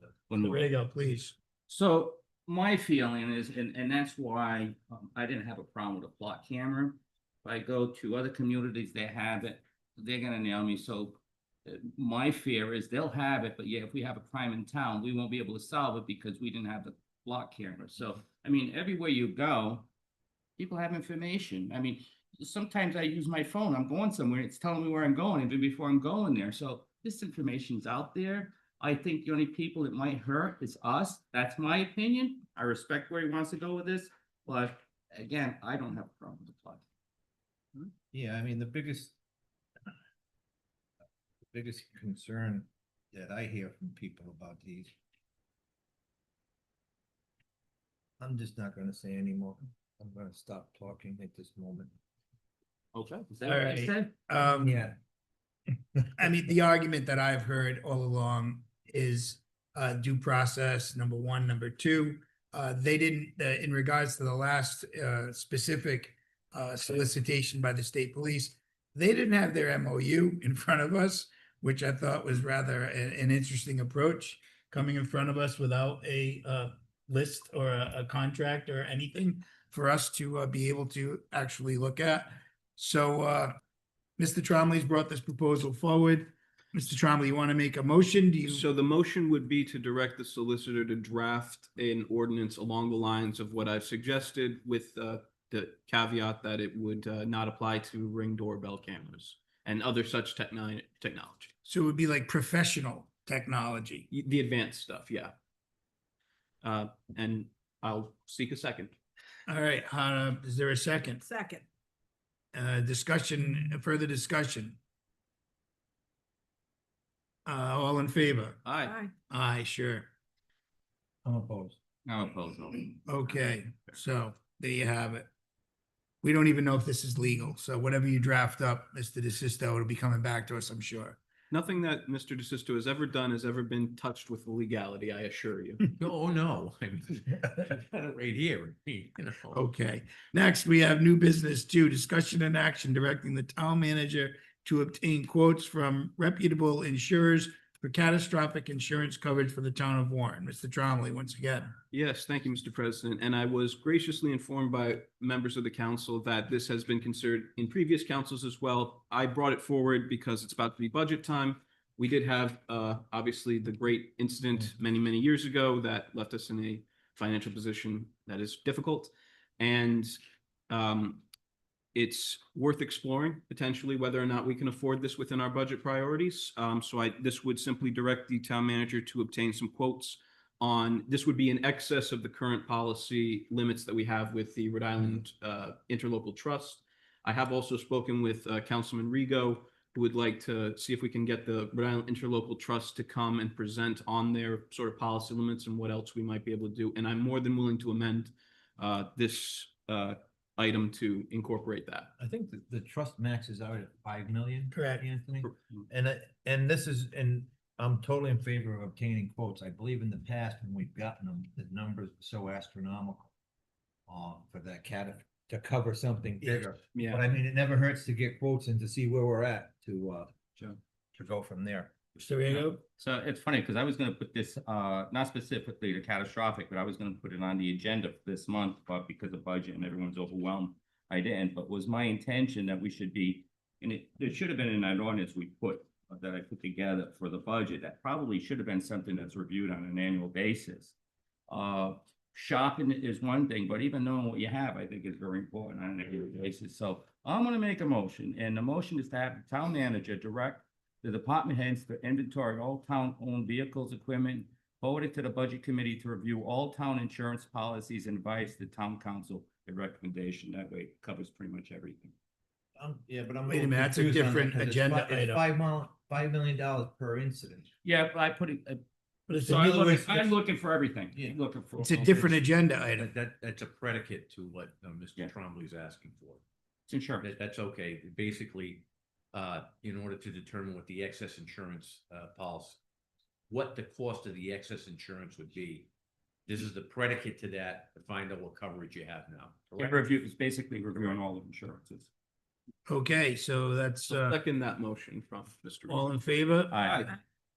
Next, we have discussion and action regarding ordinance chapter 2 administration, article 2 town council, section 2-33 order of business. Vice President Cronin put this on. Feel free to explain it. Well, I think we've all, up here anyways, looked out at the audience of council meeting attendance and seen people just falling over asleep who are waiting to have a simple permit or petition or public hearing heard that is just quick business. And so I am suggesting that in the spirit of streamlining and making the council meetings a little more doable for the general public, that we switch the order of business and put public hearings and petitions, if any, on either of them after the consent agenda, and put the introduction of ordinances after those two, and then go in order after that to old business, new business, et cetera. It would just be basically moving introduction of ordinances to after petitions. And it would probably alleviate a lot of unnecessary, hours of sitting by a lot of people who have simple business. with Mr. us. Rego? Is that in the charter, this ordinance? I mean, this, cause I looked this up myself, cause I agree with Kerry, that it should be changed, but you need a charter change for this, or? No, it's just. No, it's just Regulations, yeah, it's just. Legislation. May I just add something? Please. Some years ago, the council did adopt rules of procedure. And Rule 2, subsection C says agenda items taken out of order. The town council president may, without the necessity of any vote, call for the agenda items out of the prescribed order of business. So that's another thing that you have there. You might want to change that to a vote if it's a majority vote, but there's a process for that. Okay, I mean, that can be done, that if there is somebody here who needs to be heard early for whatever reason, but just as an order, a general order of operation to flip those, I think it'll just streamline. We're not going to do it every single meeting, like, let's put these three up. Let's just set it that way. And that way the general public, when deciding what time they're going to arrive here, is gonna have a little better, it's gonna be more predictable for So them. what are you looking at, 8 and 9 or just 9? No, move introduction of ordinances, if any, to the, to after public hearings and petitions. And I would So- switch the order. I would put petitions first, because those are usually without much discussion. Okay, so Yeah. you would, but, so put petitions before public hearing. Yeah, move them all up, but put Put- petitions flip- before that. good. Before the public hearing, because sometimes those public hearings take a while, and Yeah. somebody's here for a quick petition. So actually, public hearings wouldn't change at all. It would just be petitions would go where. Yeah, swap 7 and 9. Yeah, swap 7 and 9, yeah, right? But if you look at this evening, for instance, Mhm. we had the PH1 public hearing, that took a moment. Hmm. And then, P1, the petition, took another moment. What It's the, generally like that. So if we made number 9 petitions, we put that in the 7th position and took number 8 public hearings, left that in the 8th position, but put number 7 ordinances in the 9th position. Yeah, so we're just swapping 7 and 9. Okay, May I yes, ask the- yes. I just want to ask the solicitor a quick question. I think the reason we might have had public hearings ahead of petitions is that sometimes when a new business is coming in, we have to have a public hearing and then they'll come for like the BV license and such. So would it make, from a legal perspective, sense to have petitions before public hearings? Or is it more legally correct to have the public hearings before the petitions? 6 of one, half dozen of the other. All right, Brent. Councilman, I think if we have one of those cases where we need to have, we can just move that petition down to the bottom, so the Like other we do petitions can still get out of here. And then we can. Councilman, you Actually, have a sharp The mind. president can move it without a vote. And the president can move without a I know. vote. We always vote on it. Always kills me. I'll make a motion to swap 7 and 9 in the order of business for the town council. I will second that. All in favor? Aye. All right, hopefully we move things, But we couldn't put one in there that anybody that's charging the town by the hour must go way, way, way up on the agenda. well, we can. We Is don't there have anyone those. here tonight? Next, we have He's not smiling. town manager. Discussion and action regarding a new 905-gallon sodium hypochlorite bulk storage tank bid for the wastewater treatment facility. Good evening, Mr. President, members of the council. If you recall, last month, we talked about, we had an issue at the wastewater treatment tank facility where we had a tank that was leaking and we couldn't repair it and it had to be replaced. So we did go out to bid. We received one bid. That bid was from Hart Engineering Corporation, who has done quite a bit of work at the facility already. Our operator is very familiar with Hart Engineering. So I recommend that we Make a motion to approve the $37,000 bid to Hart. I'll second that motion. I would just like to know where are we getting the funds from? we'll have money in the operating of the facility. Also, since we switched to our new sludge disposal company, the cost of that has drastically been reduced, so we should have some excess money in there as well, so. All right, it's a motion to second, all in favor? Aye. Next, we have discussion and action regarding a safety grant from the town, for the town of Warren. The Department of Public Works received for the purchase of a portable lighting equipment, and a scholarship received for the bucket truck training.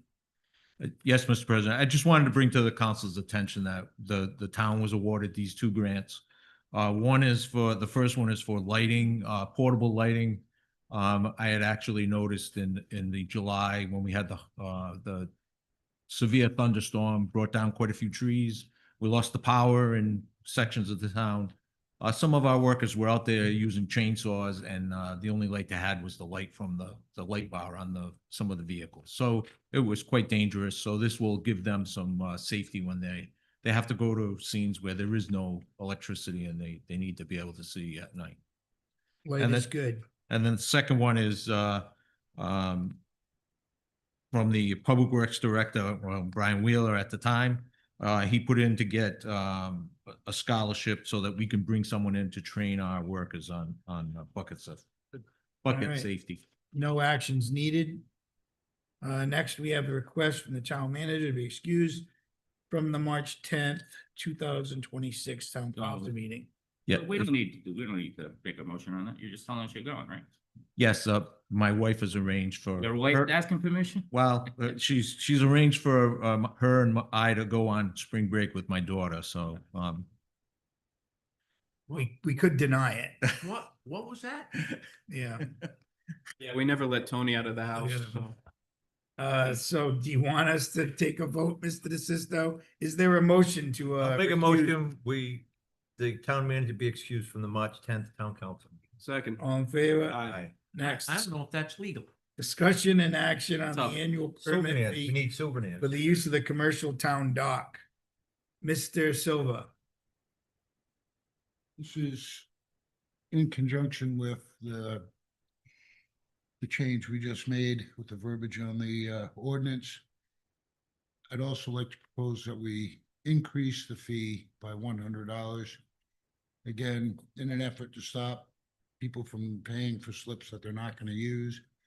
And we haven't had an increase. I don't know when the last increase was. This is $8 a week for Is it- a town dock. Is that comparable to what Bristol gets for their dock? Bristol's a lot more. But $8 a it's week. our effort to keep it down. Right. I mean, I wouldn't want to see a huge increase. I'm just trying to maybe make it a little harder for somebody to say, yeah, I'll pay for the dock. I don't, just in And not case. use it, right. Oh, two guys that are painting houses and they have slips and haven't put a boat in. Okay. So I just, Mr. Rego, I don't have a problem approving this, but this is something that we're gonna be looking at all fees and fines at budget time.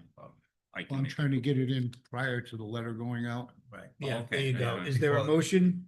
May I ask just one more question? Yes, you can. I think it came up earlier when we were having the discussion about creating a separate account that goes towards restoration of like the sort of the town dock and such. Is it your intention to have this additional increase go towards that in the future?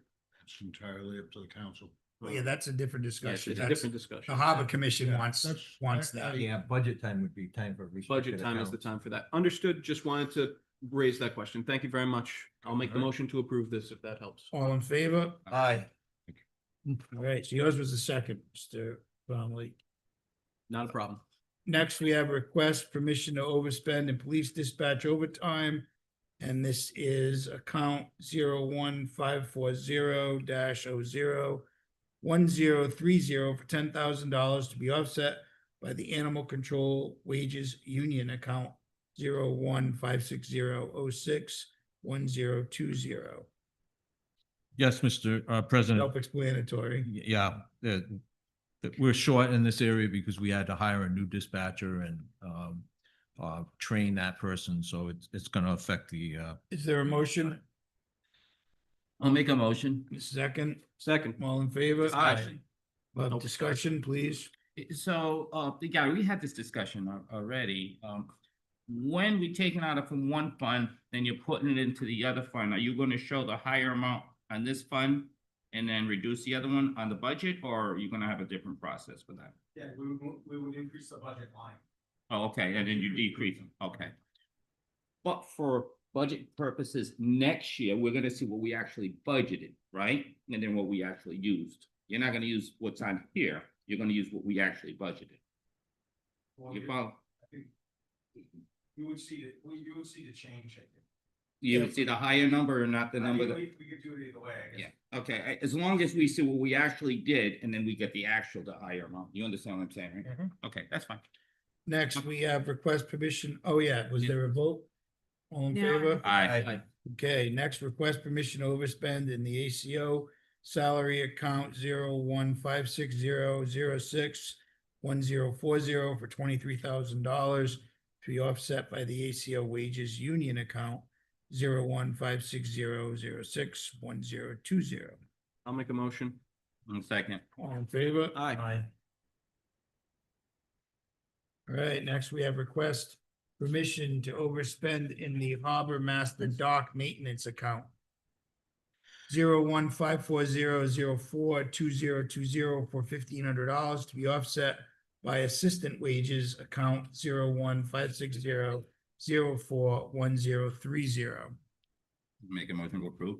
Second. All in favor? Aye. Next, we have discussion and action on agreement between the state of Rhode Island and the town of Warren regarding municipal road and bridge program funds. Yes, Mr. President, the state of Rhode Island has set aside funds from the their opera money.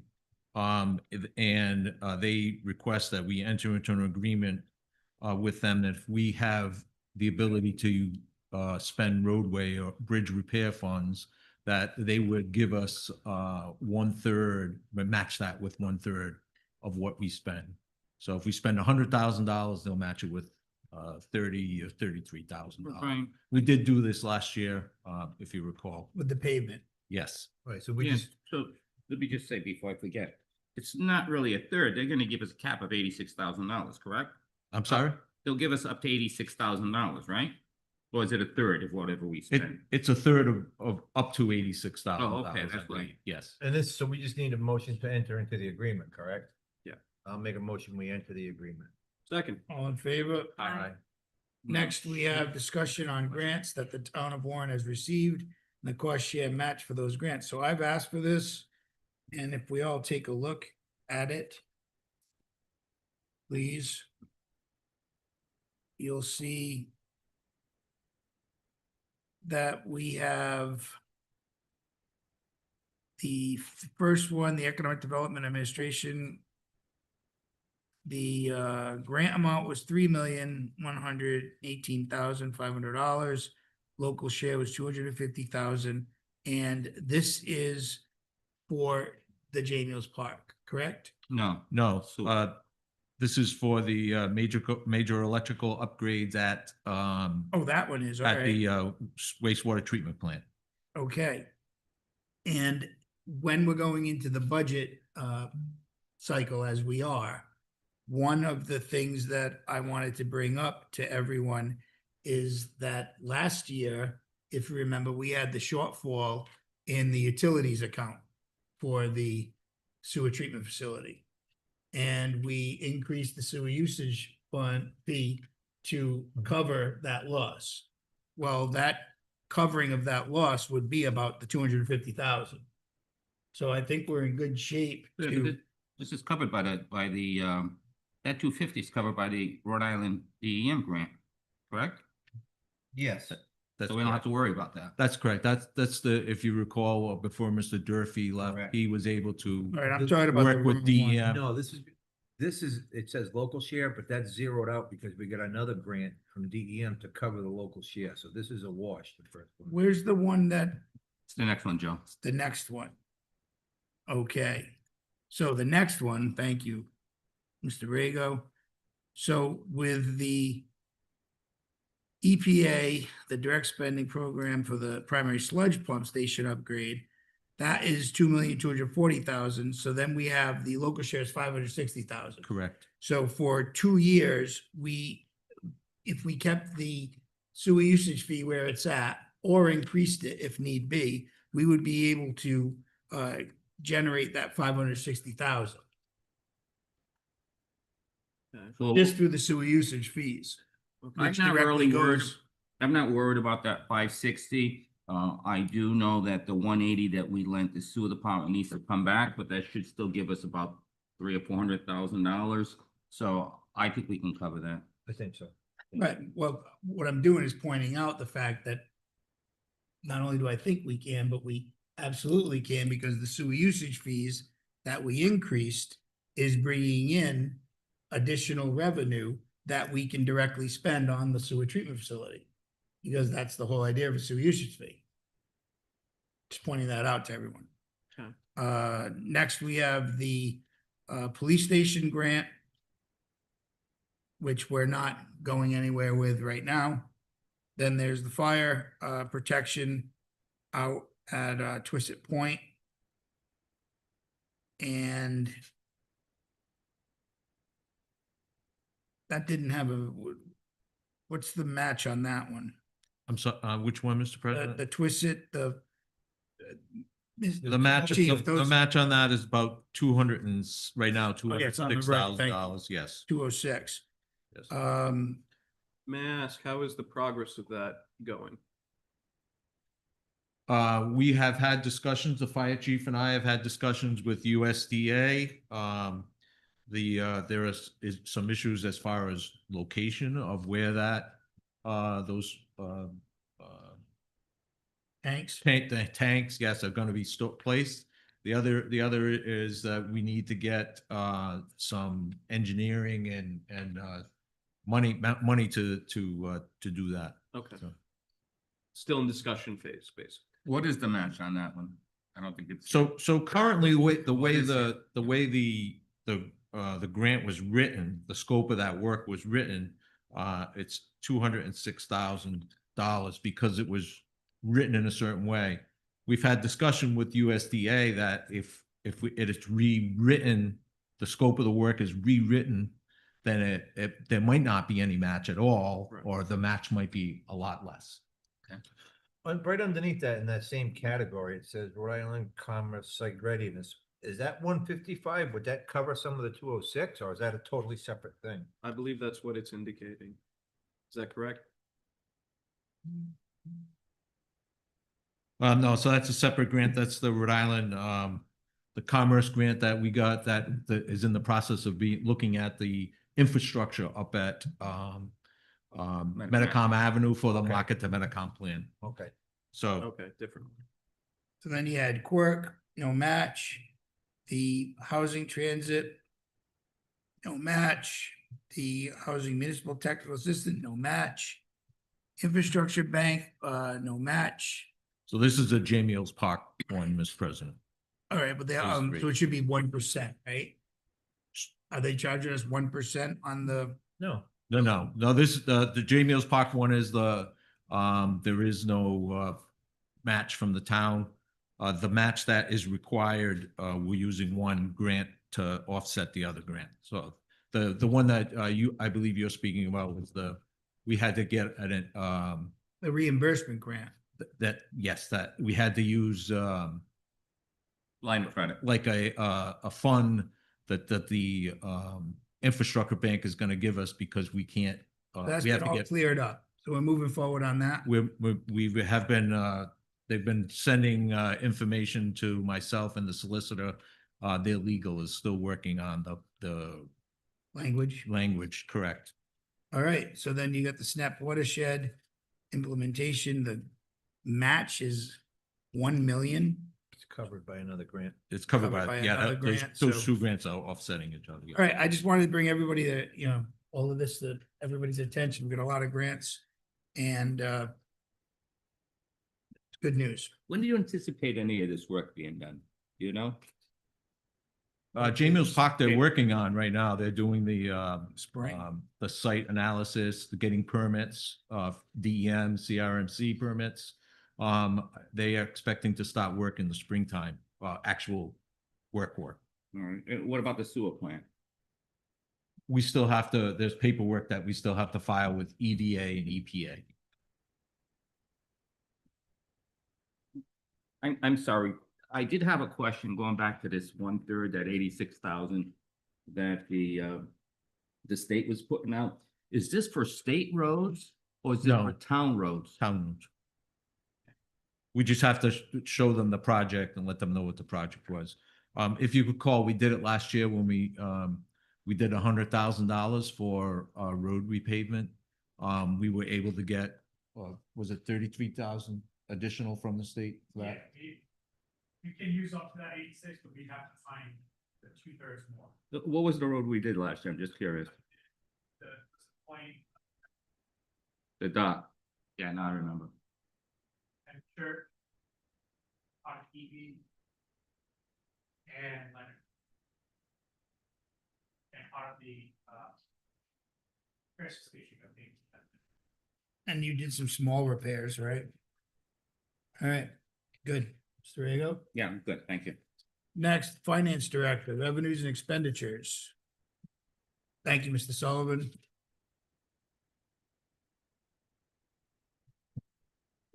We're again in pretty good shape. Actually, our working balance is going up a little bit this month. And actually the first week of February is another 1.5 million. So we're in real good shape. So Any questions? One quick question. So we got the revenue up till January. How much more did you receive in February? Do you know, did the bulk come in January or did a lot more come in February? no, the bulk came in January, but it was about another 1.5 million Good to know. in February, first week of February. 1.5 million, wow.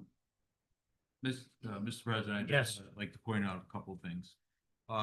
We do anticipate that there'll be some overages,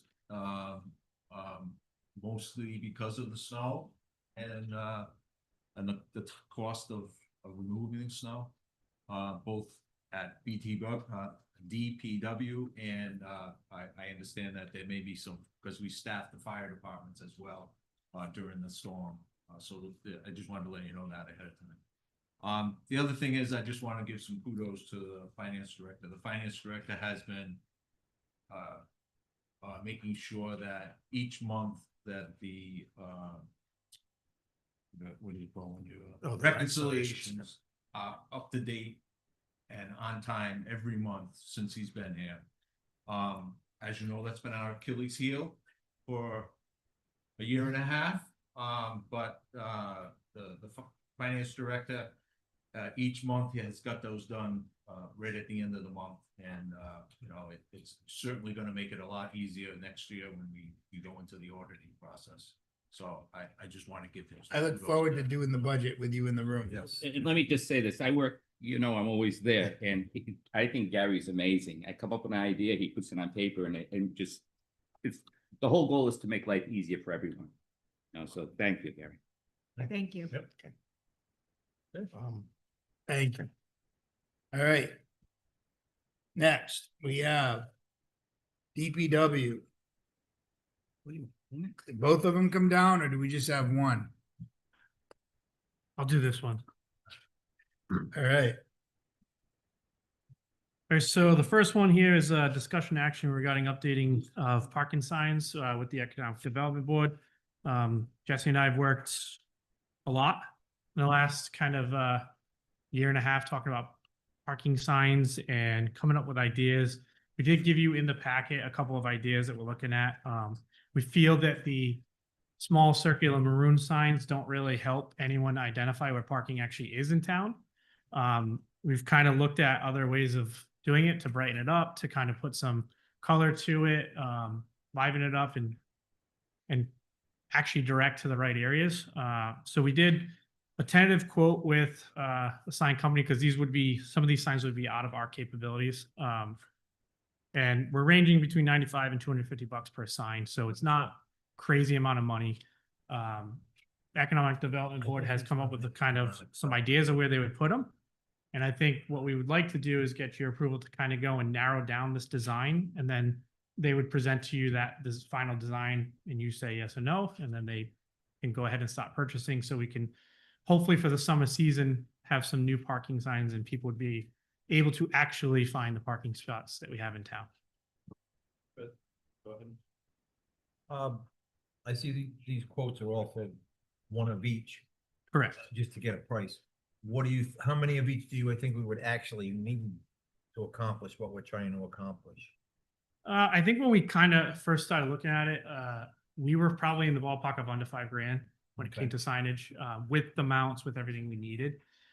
Being that they're not super expensive and you know, just working with traffic sign safety, obviously it'll be better when we buy in bulk when it would be just buying 1 or 2 signs. So these numbers would go down slightly. There'd be a discount to it. And then it's just like I said, finding the right location to put it. We want to make sure people coming into town on all directions can start, you know, see where the municipal lots are. So we're open to like the suggestions of what to have it. But we kind of came up with something that would be slightly different than obviously what Bristol has and something that's bright and eye catching. Can we also do a sign diet? Yeah, so that was the other side to what we were going to discuss, and I know it's not necessarily listed, everywhere. but we've already discussed about just shrinking down signage and removing poles that don't need to be there. We have a lot of decorative lights that can host a sign, and right now, currently, if you walk down Main Street, there is a sign that says no parking here at a corner, and then directly behind it's a decorative light. Just take that, mount it to the decorative light post so it's not having dual signage. There's a lot of confusing signs, and we have talked about that. So that's a process that we can do internally with basically just a notification to RIDOT that we're going to unclutter and declutter. I'd and like make to see it look nice. attached to this. Yeah, it's part of the plan that we've been talking about from day one. We just wanted to make sure we got the sign ideas out there for you guys. In order to make a complete presentation, we wanted to make sure that changing of the signage would be allowed. Part of the presentation does include the consolidation of signs to one type, consolidation of our parking times to specific times, and to, like you asked, working fun. It's already baked in. Yeah, so there'll be more steps to this process. What he said, if we put up additional poles and signs and it's just like a slalom. We've looked at these with attaching them to already existing signs and poles that are there. We don't want to add. That was a big thing we've talked about. We walked around probably a month and a half, 2 months ago, and the first thing we talked about was not adding more poles, is identifying where they can go on existing poles that are already there. So we're not. As long as they're not getting added to a pole that already has at least Right. 2 signs on it already, which I'm pretty sure exists. Yeah, there's some pretty And terrible signs. maybe there's a grant out there for this kind of work, economic development possibly. I haven't found one, but I am meeting with the board on Thursday, and we'll look into it. Mr. Rego. Two things. Speaking of grant, what's the storefront grant that we used to get every year? Was $5,000 or $10,000? CDBG. Would it be covered under this, or it doesn't affect municipalities, and it only affects? Does that even exist? I don't think it Yeah, I does. don't think we have anything current, No. but we'd have to look, we'll look into that. My only question is this something that you consider also on the polls here, the banners? There is, the only thing with banners is you'll be replacing them fairly often with the weather we have, but it's definitely a possibility. They're not super expensive. I think the whole setup was under $50 for the parts and pieces, and then you probably between 100, 150 for the banner, depending what you go with. Yeah. So they're not super expensive to do that. Right, and again, somehow if you can get businesses involved, and I think that's the way to go. Sponsored. Are you looking for an action from us tonight on? I believe the we're design? looking for you to say, yes, we can move forward with our plans so that we can finalize the design for you guys Yeah. and come forward with it. Mr. President. Mr. Tromley. Nice looking signs. Yeah. I just want to commend Jesse and the entire Economic Development Board for carrying this forward. This is an initiative we started when I was still chair of the Economic Development Board way back in the day. And I'm very proud to see how much they've shined since I was clearly holding them back. That's what I'm trying to say. But I'll make a motion to approve these signs. I think they're an excellent addition to our community. Second. All in favor? Aye. Okay, thank you. Thank you very much. Perfect.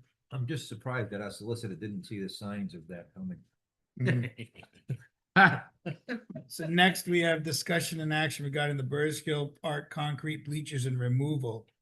So we got the bids. Yes.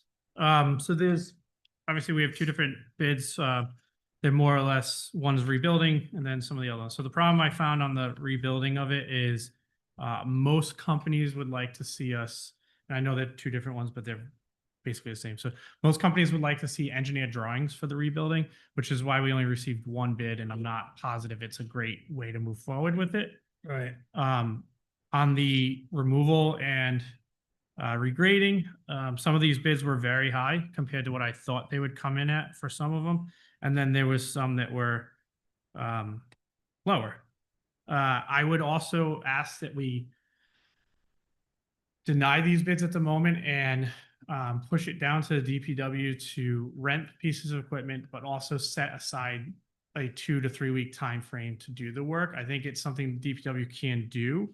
The problem I have with it is, obviously everybody knows with the DPW, we get called to a million different projects. So I think what we need to do is, if we went that route where we're going to save some money because we're just renting equipment and disposal fees, we would need to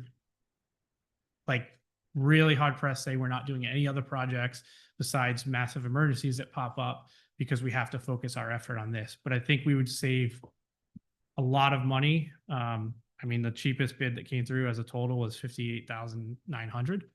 And Well, what entertained me was the WH Peeps there, Peps, whatever. You know, if we did the removal at 41,000, I was hoping you could regrade and do the loam and the seating. Yeah, so it would take a lot of, I guess, negotiating. It's a lot of, run into a lot of things where companies don't want to do, they want to do it all or nothing. They don't want to share the wealth with us. So they're looking for, a lot of times they're looking for the whole contract or nothing. So it's possible to, yes, talk that through and say, hey, we only want to hire you for the removal part, and then we can, well, you know. But why did they give us all separate? So it's listed in the packet as separate steps in the process.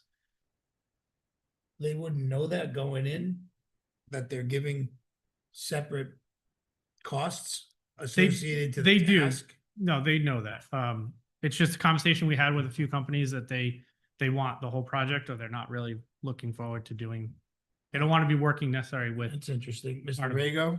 So, I want to ask questions about the bids, and then I'm going to say something else. So on the second page, Zico Construction, was that to repair the, Yeah. So, Repair, replace, it comes out to just about 100K. so the finishing isn't just to, what do they call it? Gim coated. Gim coated. Stucco it. It was more than that, right?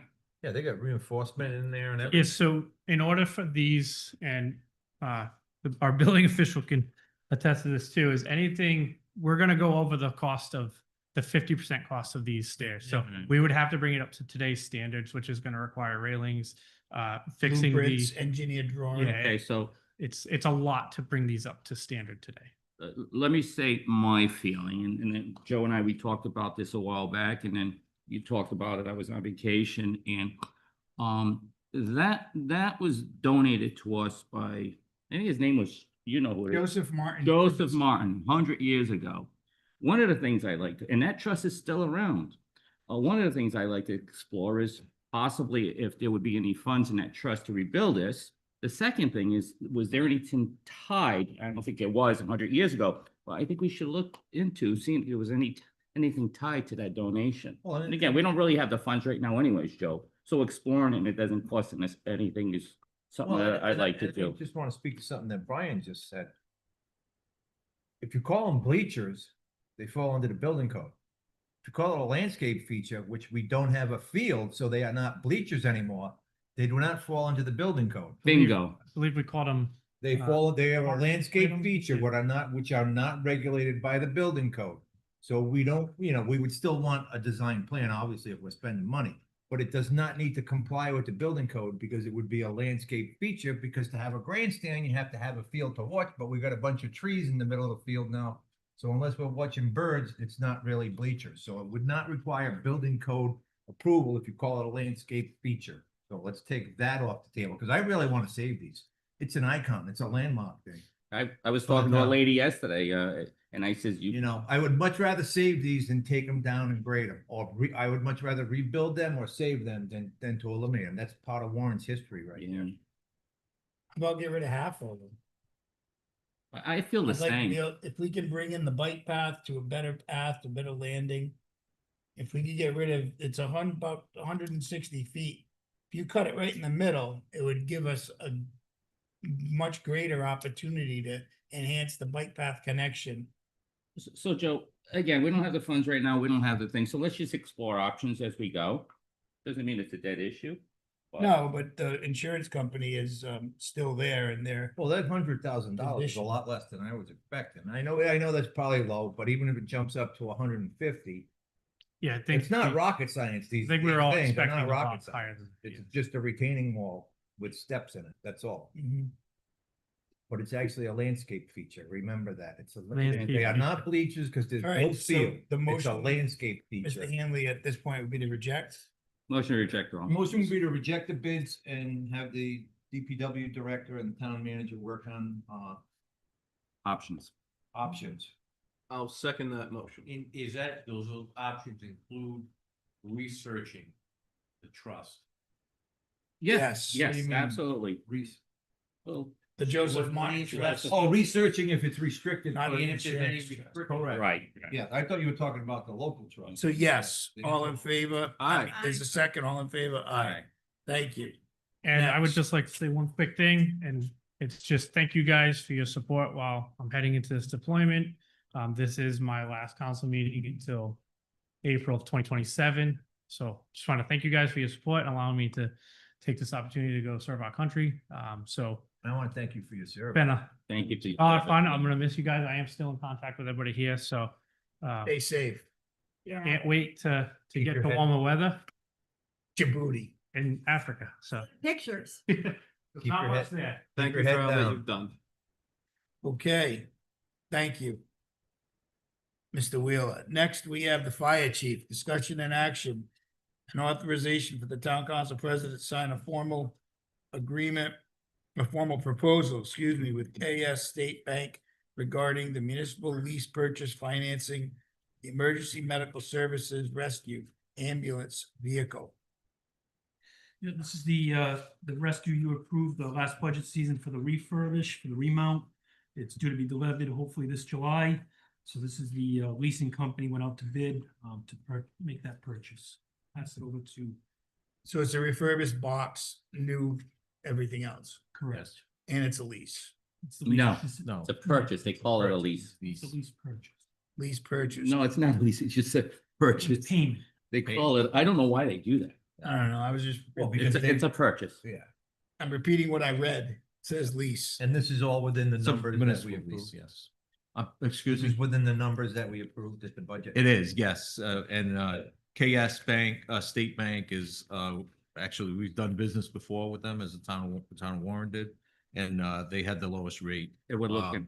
And we did bring this before the budget committee and spoke to them about it, and they recommended KS State Bank as well. So I'll make a motion to approve KS State Bank with option one at $78,369.58. I'll second that and thank the good state of Kansas.